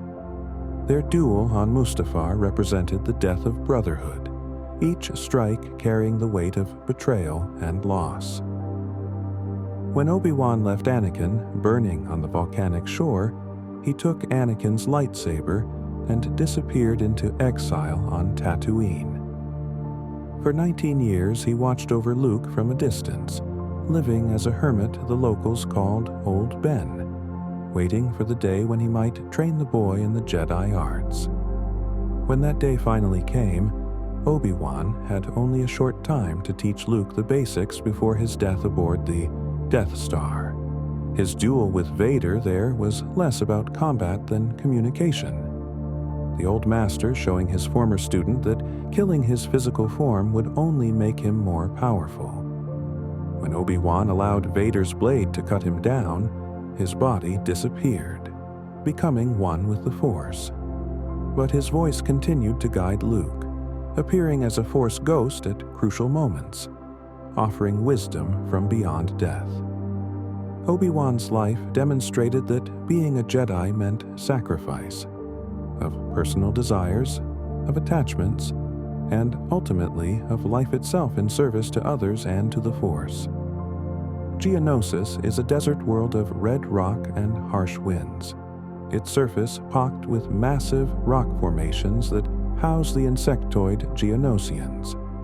The native species built elaborate hive cities within the stone, their architecture combining organic curves with industrial functionality. Geonosians specialized in droid manufacturing, their foundries producing battle droids for the Separatist Alliance by the millions. The first battle of Geonosis marked the beginning of the Clone Wars, Jedi arriving to rescue Obi-Wan, Anakin, and Padme, only to find themselves surrounded by droid armies in the planet's execution arena. The battle shifted when clone troopers arrived, the Republic's new army entering combat for the first time, turning what seemed like certain defeat into evacuation and survival. The Geonosians' relationship with the Separatists ran deeper than simple manufacturing. Their queen had been promised independence and prosperity in exchange for their industrial capacity. But after the Clone Wars ended, the Empire occupied Geonosis and used its foundries for their own purposes, eventually sterilizing the planet to eliminate the native population and hide the evidence of their Death Star construction there. When rebels investigated years later, they found the hives empty, billions of Geonosians simply gone, killed by Imperial gas weapons that left the infrastructure intact but murdered every living thing that breathed.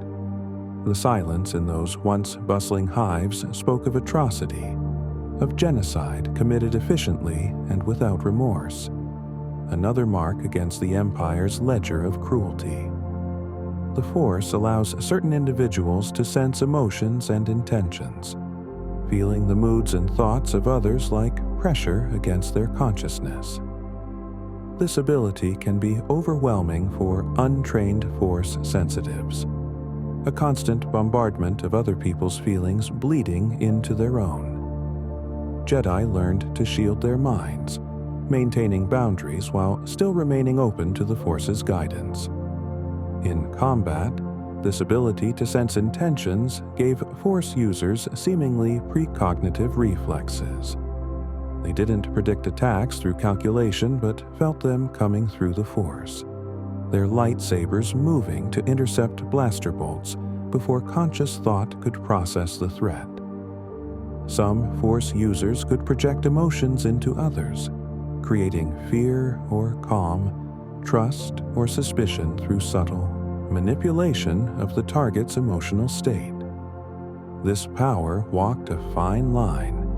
Using it to calm an anxious ally differed little in technique from using it to terrify an enemy, the distinction lying in intent rather than method. The Force also connected people across vast distances, particularly those with strong emotional bonds. Leia felt Han's death across light years, the moment of his fall cutting through her like a physical wound. Luke sensed Vader was nearby on Endor before seeing him, their connection as father and son creating a resonance in the Force that neither could fully block. These connections demonstrated that the Force was more than an energy field. It carried consciousness, emotion, the very essence of life itself, connecting all beings in a web of awareness that transcended physical limitations. Mon Calamari, often called Mon Cala, is a water world where the ocean depths hide cities of elegant design built by two species, the Mon Calamari, amphibious humanoids with salmon-colored skin and large eyes, and the Quarren, squid-headed beings who prefer the deeper waters.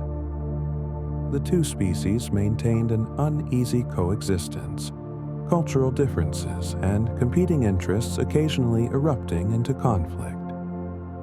Mon Calamari became one of the earliest and most committed members of the Rebel Alliance after the Empire occupied their world and enslaved much of the population. Their starship-building expertise proved invaluable to the rebellion. Mon Calamari cruisers, with their unique organic designs and powerful shields, formed the backbone of the Rebel fleet. These ships looked unlike the angular star destroyers of the Empire, their hulls curved and flowing like the waves of their homeworld. Admiral Akbar, a Mon Calamari officer, commanded the fleet at Endor, his famous realization, "It's a trap," coming too late to prevent engagement but early enough to adapt tactics. The Mon Calamari's dedication to freedom stemmed from experiencing its loss. They fought not from ideology alone, but from lived understanding of oppression's weight. After the Empire's fall, Mon Calamari continued building ships for the New Republic, their contribution to galactic peace extending far beyond their water-world's shores. The ancient Sith constructed temples on worlds strong in the dark side, places where the boundary between life and death, light and dark, grew thin. On Malachor, a Sith temple housed a superweapon capable of destroying all life in a vast radius, powered by a massive kyber crystal, corrupted by dark side energy. The weapon's activation millennia ago turned the battlefield into a wasteland, petrifying combatants in the moment of their death, their stone forms frozen in poses of attack and defense. The temple itself remained, a forbidden place that called to dark side users and tested anyone who entered its halls. Ezra Bridger and Kanan Jarrus explored Malachor seeking knowledge to fight the Inquisitors, finding instead a holocron and an encounter with Darth Maul, still alive despite being bisected decades earlier, sustained by hatred and dark side energy. The temple's design forced visitors to make moral choices.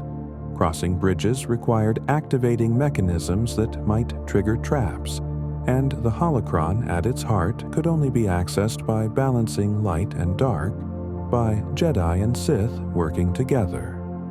This requirement suggested that the ancient Sith who built it understood something about balance that their later descendants forgot.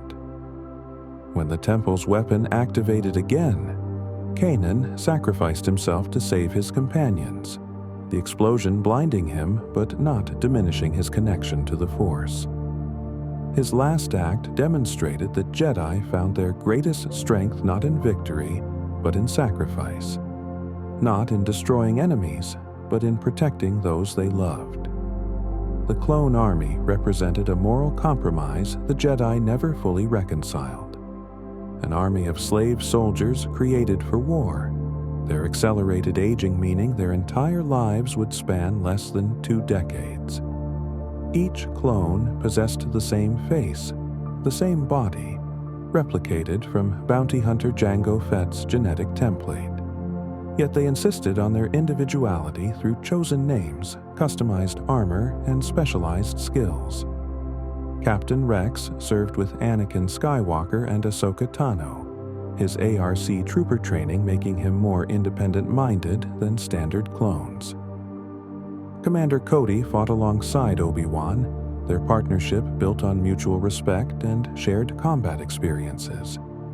These clones developed relationships, had preferred weapons and tactics, told jokes, and mourned their fallen brothers. The Jedi commanded them, fought beside them, yet failed to confront the fundamental injustice of creating sentient beings for the sole purpose of dying in war. When Order 66 activated, the clones had no choice.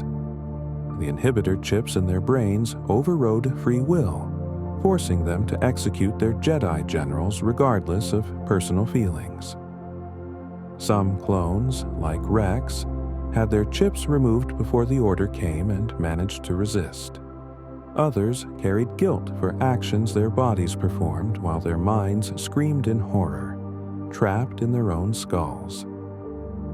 After the war, many clones were discarded by the Empire they had served, replaced by recruited stormtroopers whose loyalty came from indoctrination rather than genetics. The clones who survived long enough to see the Empire's fall were aging rapidly, their accelerated growth meaning old age came at 30 or 40 rather than 70. They carried the weight of being used, of having been tools rather than people, of kills committed without consent during Order 66's execution. Naboo's royal starship exemplified the planet's aesthetic: elegant chrome surfaces, artistic curves, and systems designed for reliability over raw power. When Queen Amidala fled the Trade Federation's invasion, her ship sustained damage that forced a landing on Tatooine for repairs. That unplanned stop led directly to Qui-Gon meeting Anakin, proving that sometimes the Force works through mechanical failures and chance encounters. The ship's design included luxurious quarters for the monarch and minimal weaponry, reflecting Naboo's peaceful nature. Its engines could achieve impressive speed when needed, but its true purpose was diplomatic transport rather than combat. The chrome finish made it instantly recognizable, announcing that Naboo's ruler traveled aboard, useful for official visits, less so when trying to move secretly. After Padme became senator, she traveled in less ostentatious vessels, though she maintained connection to her homeworld through frequent returns. The royal starship itself became a museum piece, preserved as a symbol of the world's pre-war innocence and the young queen who had saved her people. Lightsaber combat evolved into 7 distinct forms over thousands of years, each with different philosophies and techniques. Form Rai, Shi-Cho, was the most basic, simple strikes and parries taught to all younglings. Form 2, Makashi, specialized in dueling other lightsaber users with elegant, precise movements. Count Dooku mastered this form, his curved hilt lightsaber perfectly suited to its requirements. Form 3, Soresu, focused entirely on defense, creating an impenetrable barrier of blade movement. Obi-Wan became a master of Soresu, his patience and discipline ideally matched to its demands. Form Fu, Ataru, emphasized acrobatic attacks and aggressive assault.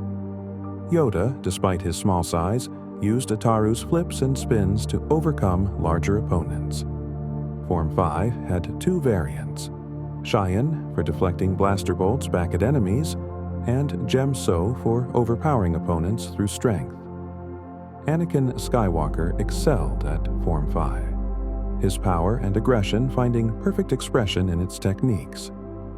Form 6, Neiman, attempted to balance all other forms, creating moderation and flexibility. Form 7, Juyo or Viapod, was the most controversial. It channeled emotion and aggression, dancing on the edge of the dark side. Mace Windu developed Viapod as a way to safely use these energies, but it remained dangerous. Few Jedi trusted with its secrets. Each form revealed something about the Force user who practiced it. their personality and approach to conflict expressed through movement and strike. The Jedi Temple Guards served as anonymous protectors, wearing masks and ceremonial armor that hid their individual identities. They surrendered their personal history upon joining the Guards, becoming extensions of the temple itself rather than individuals. Their lightsabers produced yellow blades, distinctive from the blue and green common among other Jedi. These guards maintained security, investigated threats to the Order, and served as a last line of defense if the temple was ever attacked. During Order 66, the guards fought clone troopers in the temple's halls, their yellow blades flashing in the smoke and chaos, but even their skills couldn't overcome the overwhelming numbers. One former temple guard, having left the Order before its fall, became the Grand Inquisitor, a servant of the Empire hunting down surviving Jedi. His fall demonstrated that even those dedicated to protecting the light could succumb to darkness when the institutions they served crumbled. The yellow-bladed lightsaber he wielded as an Inquisitor echoed his past as a Guardian, a reminder that identities cannot be completely erased, that what we were shapes what we become even when we try to leave it behind. Dathomir is a planet of blood-red skies and gnarled forests, home to the Night Sisters, Force-sensitive witches who practice dark magics distinct from Sith teachings. The Night Sisters can raise the dead as zombies, their necromancy creating shambling corpses that obey commands. They can possess living beings, projecting their consciousness into others' bodies. They forge weapons with enchantments and create potions that enhance strength or cloud minds. Their magic draws on the dark side, but follows different traditions than Sith philosophy, focused on community and sisterhood, rather than the individualistic power-seeking that defines the Sith. Darth Maul came from Dathomir, taken from the Night Sisters as a child and trained by Darth Sidious. Years later, after his survival on the junk world where Obi-Wan left him, his brother found him and brought him back to Dathomir, where Mother Talzin used her magic to restore his sanity and give him cybernetic legs. The Night Sisters' power made them dangerous to the Sith, and Sidious ordered General Grievous to assault Dathomir, the droid general's armies slaughtering the witches until only a handful remained. Mother Talzin herself was eventually killed by Grievous and Sidious working together, her death breaking the Night Sisters' power. Dathomir remained, a haunted world where the echoes of dark magic lingered in the twisted trees and misty valleys, a place where the Force flowed through paths that most Jedi never imagined existed. The prophecy of the Chosen One originated in ancient texts maintained by the Jedi Order for thousands of years, speaking of one born of the Force itself who would bring balance. Interpretations varied. Some believed it meant destroying the Sith permanently, others that it referred to balancing light and dark in equal measure, still others that balance meant something else entirely, a harmony beyond mere opposition of sides. When Anakin Skywalker was discovered, his virgin birth and unprecedented midi-chlorian count suggested he might fulfill the prophecy. But the Jedi Council remained divided on whether to train him. Master Yoda sensed great fear in the boy, while Mace Windu mistrusted the whole idea of a Chosen One, believing it gave too much weight to destiny and not enough to choice. Qui-Gon Jinn believed with absolute certainty, his faith in the prophecy unshakable. After Anakin's fall to the dark side, many concluded they had been wrong about him, that the prophecy remained unfulfilled, or perhaps was misinterpreted from the start. But in his final act, destroying the Emperor and himself, Anakin did bring balance, eliminating the last two Sith Lords and allowing the Force to flow freely again without their corrupting influence. Perhaps the prophecy was never about maintaining balance permanently, but about resetting it, about removing the scales tipped too far toward darkness so that future generations could find their own equilibrium. The Force moves in patterns beyond mortal understanding, and prophecy, like the Force itself, reveals its truth only when the moment arrives, not before, leaving those who try to predict the future grasping at shadows until events transform prophecy into history. The planet Kashyyyk rises in layers, its massive, raw-sheer trees growing kilometers high with ecosystems existing at different elevations. The Wookiees build their cities in the upper canopy, where sunlight filters through leaves the size of starship hulls. Wooden platforms connected by bridges that sway gently in winds that never reach the forest floor. The middle levels grow darker, less traveled, home to creatures that rarely see full daylight. The forest floor itself, called the Shadowlands, exists in perpetual twilight where predators hunt and even adult Wookiees fear to tread. Young Wookiees undergo a rite of passage that requires descending to the Shadowlands and returning with a trophy, proving their courage and capability. The trees themselves are sacred to Wookiee culture, some specimens having lived for thousands of years, their trunks so wide that entire communities dwell within carved chambers. During the Clone Wars, Kashyyyk became a battleground, droid armies invading to claim the planet's strategic location. Yoda himself came to lead its defense alongside the Wookiees, the ancient Jedi Master forming bonds of friendship and respect with warriors who valued honor as deeply as he did. After the war ended and Order 66 was executed, the Wookiees helped Yoda escape, their life debt to him transcending the Empire's commands. But the Empire returned, enslaving thousands of Wookiees to labor in mines and construction projects across the galaxy, their strength exploited without mercy. Freedom eventually came, but Kashyyyk's scars remained, both the physical damage to its forests and the psychological wounds of a people who learned that peaceful nature offered no protection against determined cruelty. Padme Amidala served as Queen of Naboo at age 14, elected by her people for her wisdom and compassion despite her youth.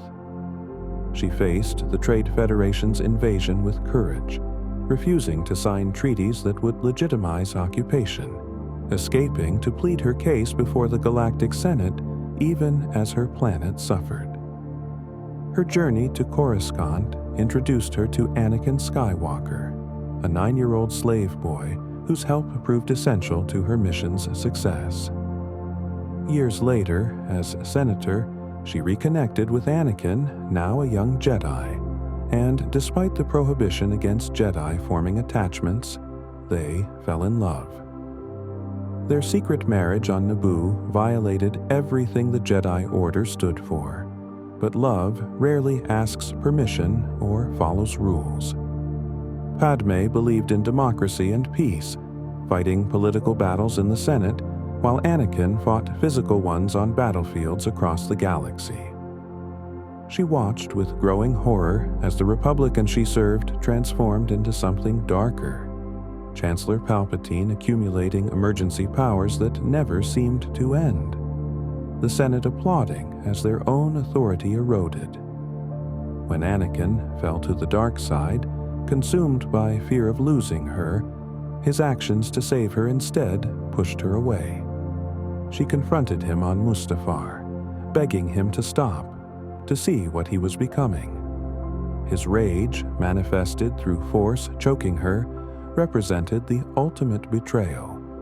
The man who claimed to do everything for her, hurting her in his anger. Padme survived long enough to give birth to twins, Luke and Leia, but her will to live faded, the medical droids unable to explain why she was dying when physically she should survive. Perhaps the Force itself can break a heart. Perhaps witnessing the man you love become a monster creates wounds no Bacta can heal. Her last words affirmed that good still existed in Anakin, a truth that would take decades to prove itself but ultimately defined the saga's resolution. General Grievous was a cyborg monstrosity, more machine than organic, his body a construct of metal and armor housing the brain and eyes of a Kaleesh warrior. He collected lightsabers from Jedi he killed, wielding up to 4 blades simultaneously with his multiple arms, his fighting style relying on speed and ferocity rather than force sensitivity. Grievous commanded the Separatist droid armies during the Clone Wars, his tactical abilities and willingness to retreat when outmatched making him a persistent threat.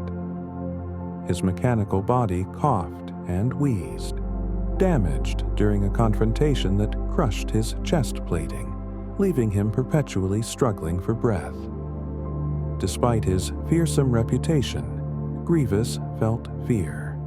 He fled battles when the odds turned against him, prioritizing survival over glory.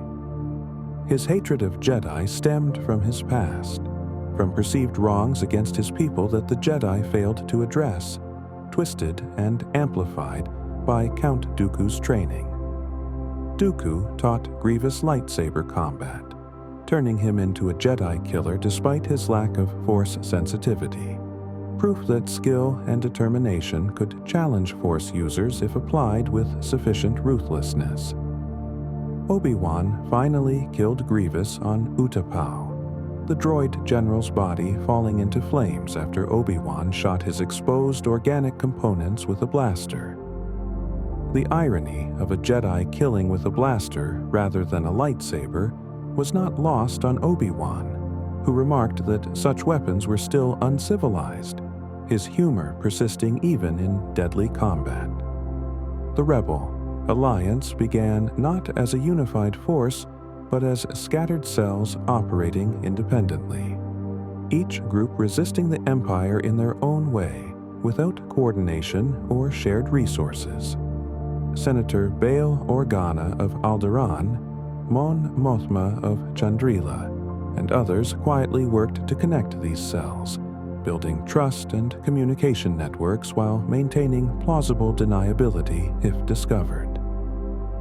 The formal declaration of rebellion came years into the Empire's reign, a public statement that resistance existed and fought for the Republic's restoration. The Alliance operated from hidden bases, moving frequently to avoid Imperial detection, never strong enough for direct confrontation but capable of raids, sabotage, and intelligence gathering. Echo Base on Hoth represented their most substantial installation until the Empire discovered it, forcing evacuation under attack. The rebellion's strength came not from military might but from belief. Ordinary people choosing to resist despite terrible odds, mechanics and farmers and pilots who could have kept their heads down but instead picked up blasters and flew suicide missions because freedom mattered more than safety. After Endor, when the Emperor died and the Empire fractured, the rebellion transformed into the New Republic, attempting to restore democratic governance to a galaxy that had forgotten what it looked like. The transition from insurgency to government proved harder than many expected, old habits of secrecy and cells clashing with the transparency democracy required.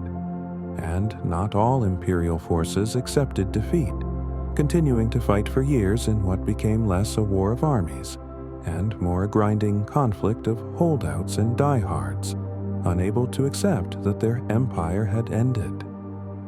Bespin floats in its gas giant's atmosphere, a mining colony built into platforms that drift in the upper clouds where pressure and temperature allow humans to exist without protection. Cloud City, the largest settlement, extracts valuable Tibanna gas from the planet's depths, processing it for use in blaster weapons and hyperdrives across the galaxy. The city's administrator, Lando Calrissian, won it in a sub-ACC game, transforming from gambler and smuggler into businessman and civic leader. His old friend Han Solo arrived seeking refuge with Princess Leia and the others after escaping Hoth, trusting Lando's friendship and Cloud City's independence from Imperial control. But Darth Vader reached Bespin first, forcing Lando into cooperation through threat of occupation, using Han as bait to draw Luke Skywalker into a trap. Lando made a deal to preserve the city, betraying his friend but believing he had no choice, that one life mattered less than thousands. Yet, watching Han frozen in carbonite and handed to Boba Fett awakened Lando's conscience. The cost was too high, and no deal with the Empire could be trusted anyway. He freed Leia and Chewbacca, evacuated citizens before Imperial forces could fully occupy the city, and joined the rebellion he had tried so hard to avoid. Cloud City's elegant corridors and peaceful atmosphere, all whites and soft lighting, made the violence that occurred there seem even more wrong. A paradise turned into a prison through the Empire's presence. Lando eventually returned to Cloud City after the Empire's fall, reclaiming his position, but it never quite felt the same. Some stains don't wash away, some betrayals, even when rectified, leave permanent marks. The Force provides visions but rarely clear guidance, showing possibilities rather than certainties, futures that might be rather than futures that must be. Luke saw visions of Han and Leia suffering on Cloud City, driving him to abandon his training with Yoda despite warnings that he was not ready. He rushed to save them and walked into Vader's trap, nearly dying in the confrontation, losing his hand and learning the truth about his father. The vision proved accurate but incomplete.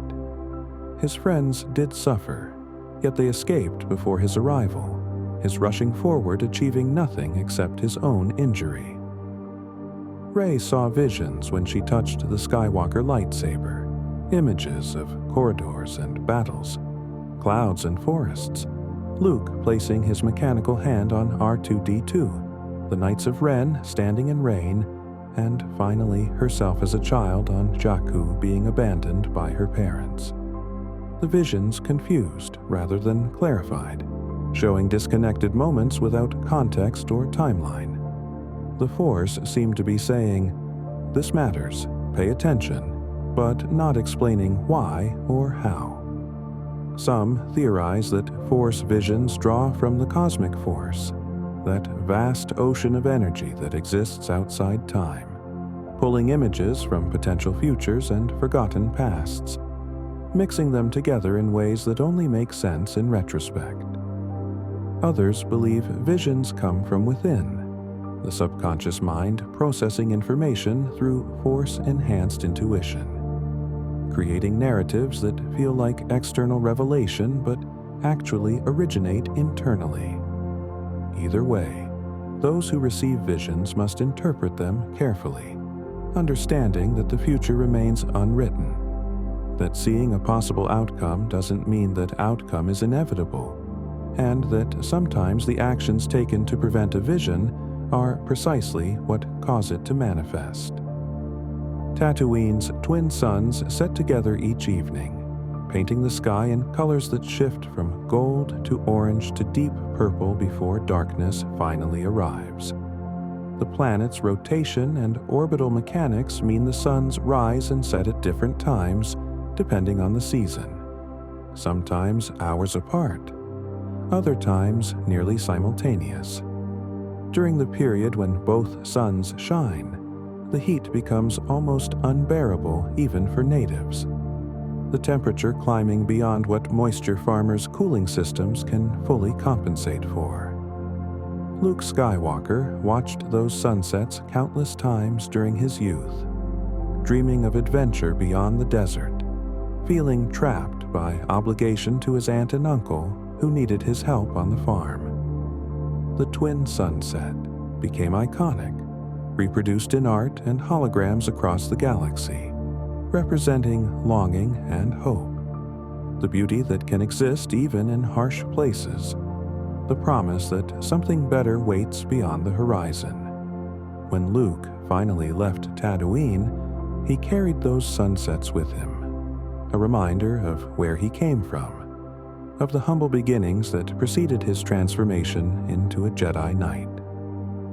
Years later, in his final moments before becoming one with the Force, Luke watched a binary sunset on Ahch-To, the memory of Tatooine and his youth washing over him, bringing his journey full circle.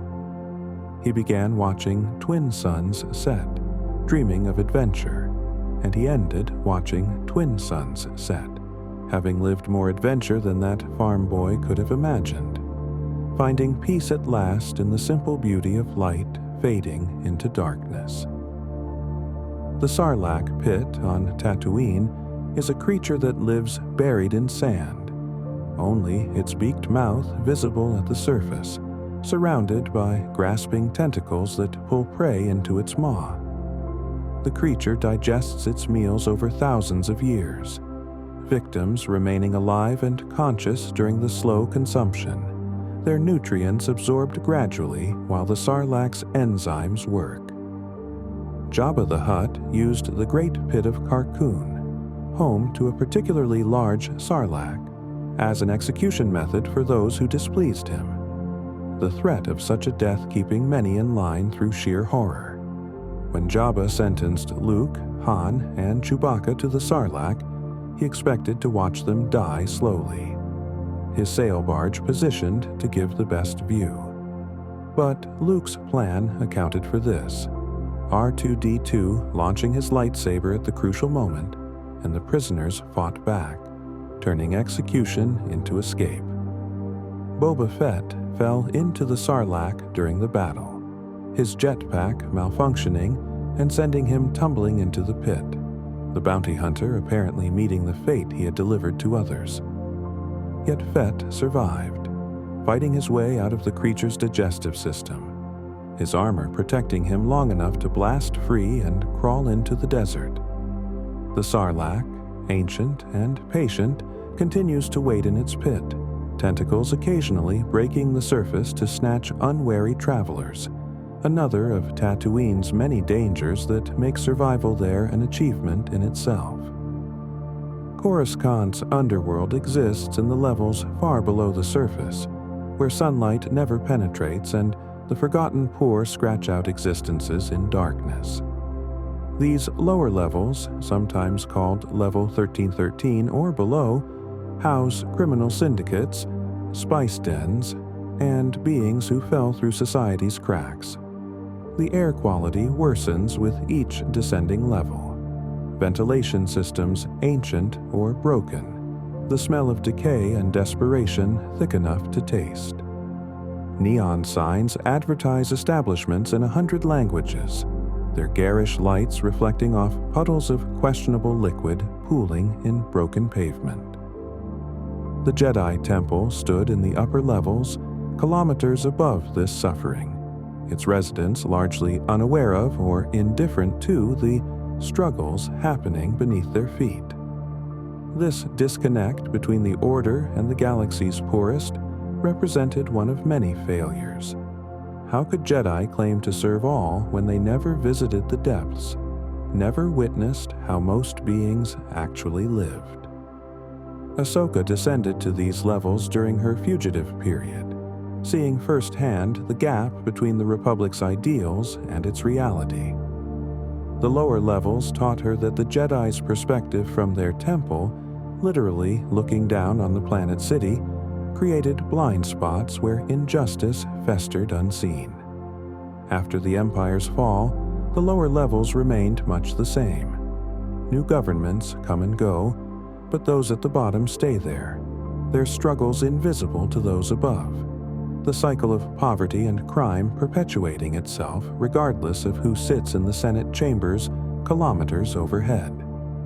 Jedi younglings begin their training as toddlers, brought to the temple from across the galaxy by Jedi, who sense strong Force potential. The children learn together in clans, 20 or so students guided by a Jedi Master through their early education. They study the Force, history, galactic culture, mathematics, and countless other subjects, their training comprehensive rather than focused solely on lightsaber combat. The younglings sleep in dormitories, eat in communal halls, and form bonds with each other that must later be carefully managed to avoid attachment. This is the paradox of Jedi training. Children raised communally, developing friendships and connections, yet taught that attachment leads to suffering and must be avoided. When younglings reach approximately 12 or 13, they participate in the gathering on Ilum, retrieving their Kyber crystals and taking the first step toward becoming Padawans. Those chosen by a Jedi Knight or Master as their apprentice continue advancing through the ranks.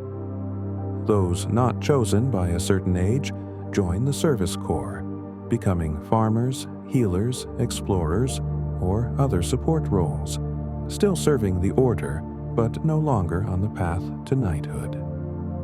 This moment of selection and rejection can be devastating. Children who trained together for years suddenly separated by success or failure to attract a master's attention.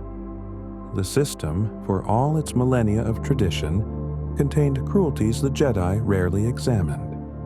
Assumptions about the right way to train Force sensitives that perhaps contributed to the Order's blindness and eventual fall. When Anakin slaughtered the younglings in the temple during Order 66, he killed not just children, but the future of the Jedi Order, extinguishing lights that could have grown into powerful Force users, destroying innocence and potential in a single night of darkness that still echoes through the Force decades later. The planet Scarif possessed a strategic importance beyond its tropical beauty. The Empire's data vault there contained information about all major Imperial projects, including the Death Star's complete schematics.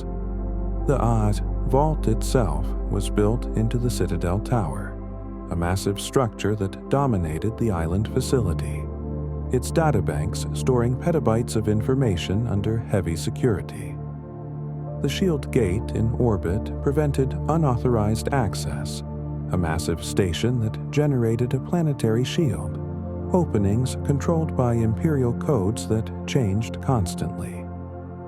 When Jyn Erso's team arrived on Scarif, they came without official authorization, the rebel leadership having refused to sanction such a risky operation.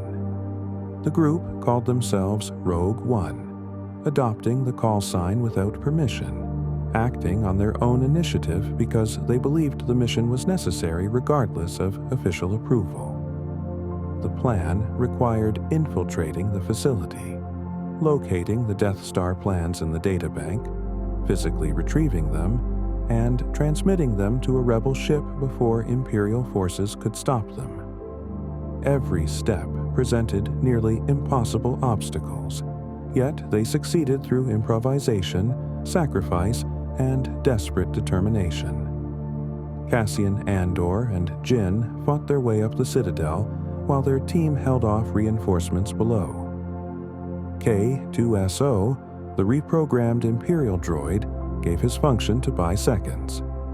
Chirrut Imwe walked through blaster fire chanting, "I am one with the Force, and the Force is with me," his faith protecting him just long enough to activate the master switch. Baze Malbus held the line after his friend fell, avenging Chirrut and covering the retreat. The data transmission succeeded, the plans escaping Scarif seconds before the Death Star's superlaser turned the facility into a crater. Jyn and Cassian died, watching the blast wave approach, the light consuming them, their final moments spent together having accomplished the impossible, and knowing, at least, that their deaths had meaning. R2-D2 served across decades of galactic history. His memory never wiped, accumulating experiences and personality that made him more than a typical astromech droid. He belonged to Padme Amidala during the Clone Wars, served Anakin Skywalker, was present when the Republic fell and when Luke destroyed the Death Star, accompanied the heroes through the original trilogy's events, and continued functioning into the sequel era. His memory banks contained secrets and information that could rewrite history, recordings of Anakin and Padme's relationship, knowledge of Jedi teachings, technical specifications of long-destroyed facilities.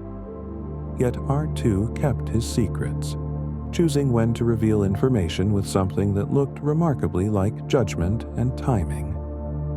His relationship with C-3PO, the fussy protocol droid, provided comic relief through their bickering, but their friendship ran deep. Two droids who complemented each other despite vastly different programming and personalities.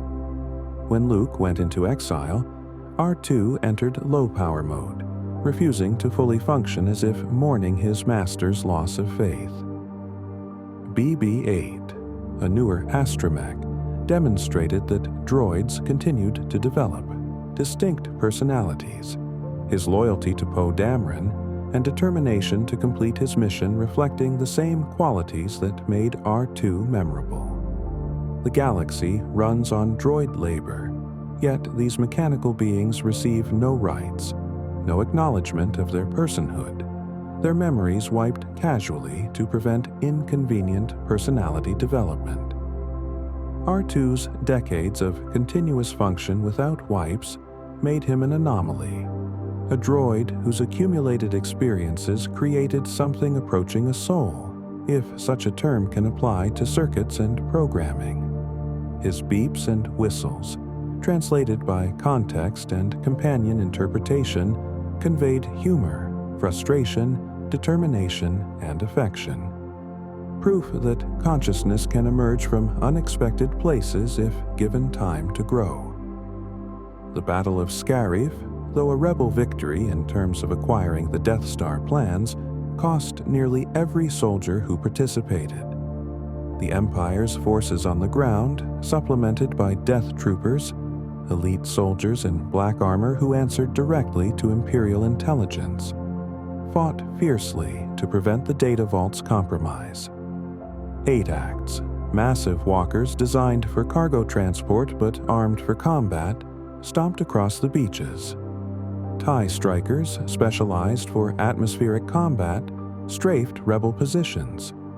The shore troopers, equipped for tropical environments, knew the facility's layout and used that knowledge effectively. Yet the rebels held long enough, fighting for every meter, buying time with their lives for Jyn and Cassian to complete the mission.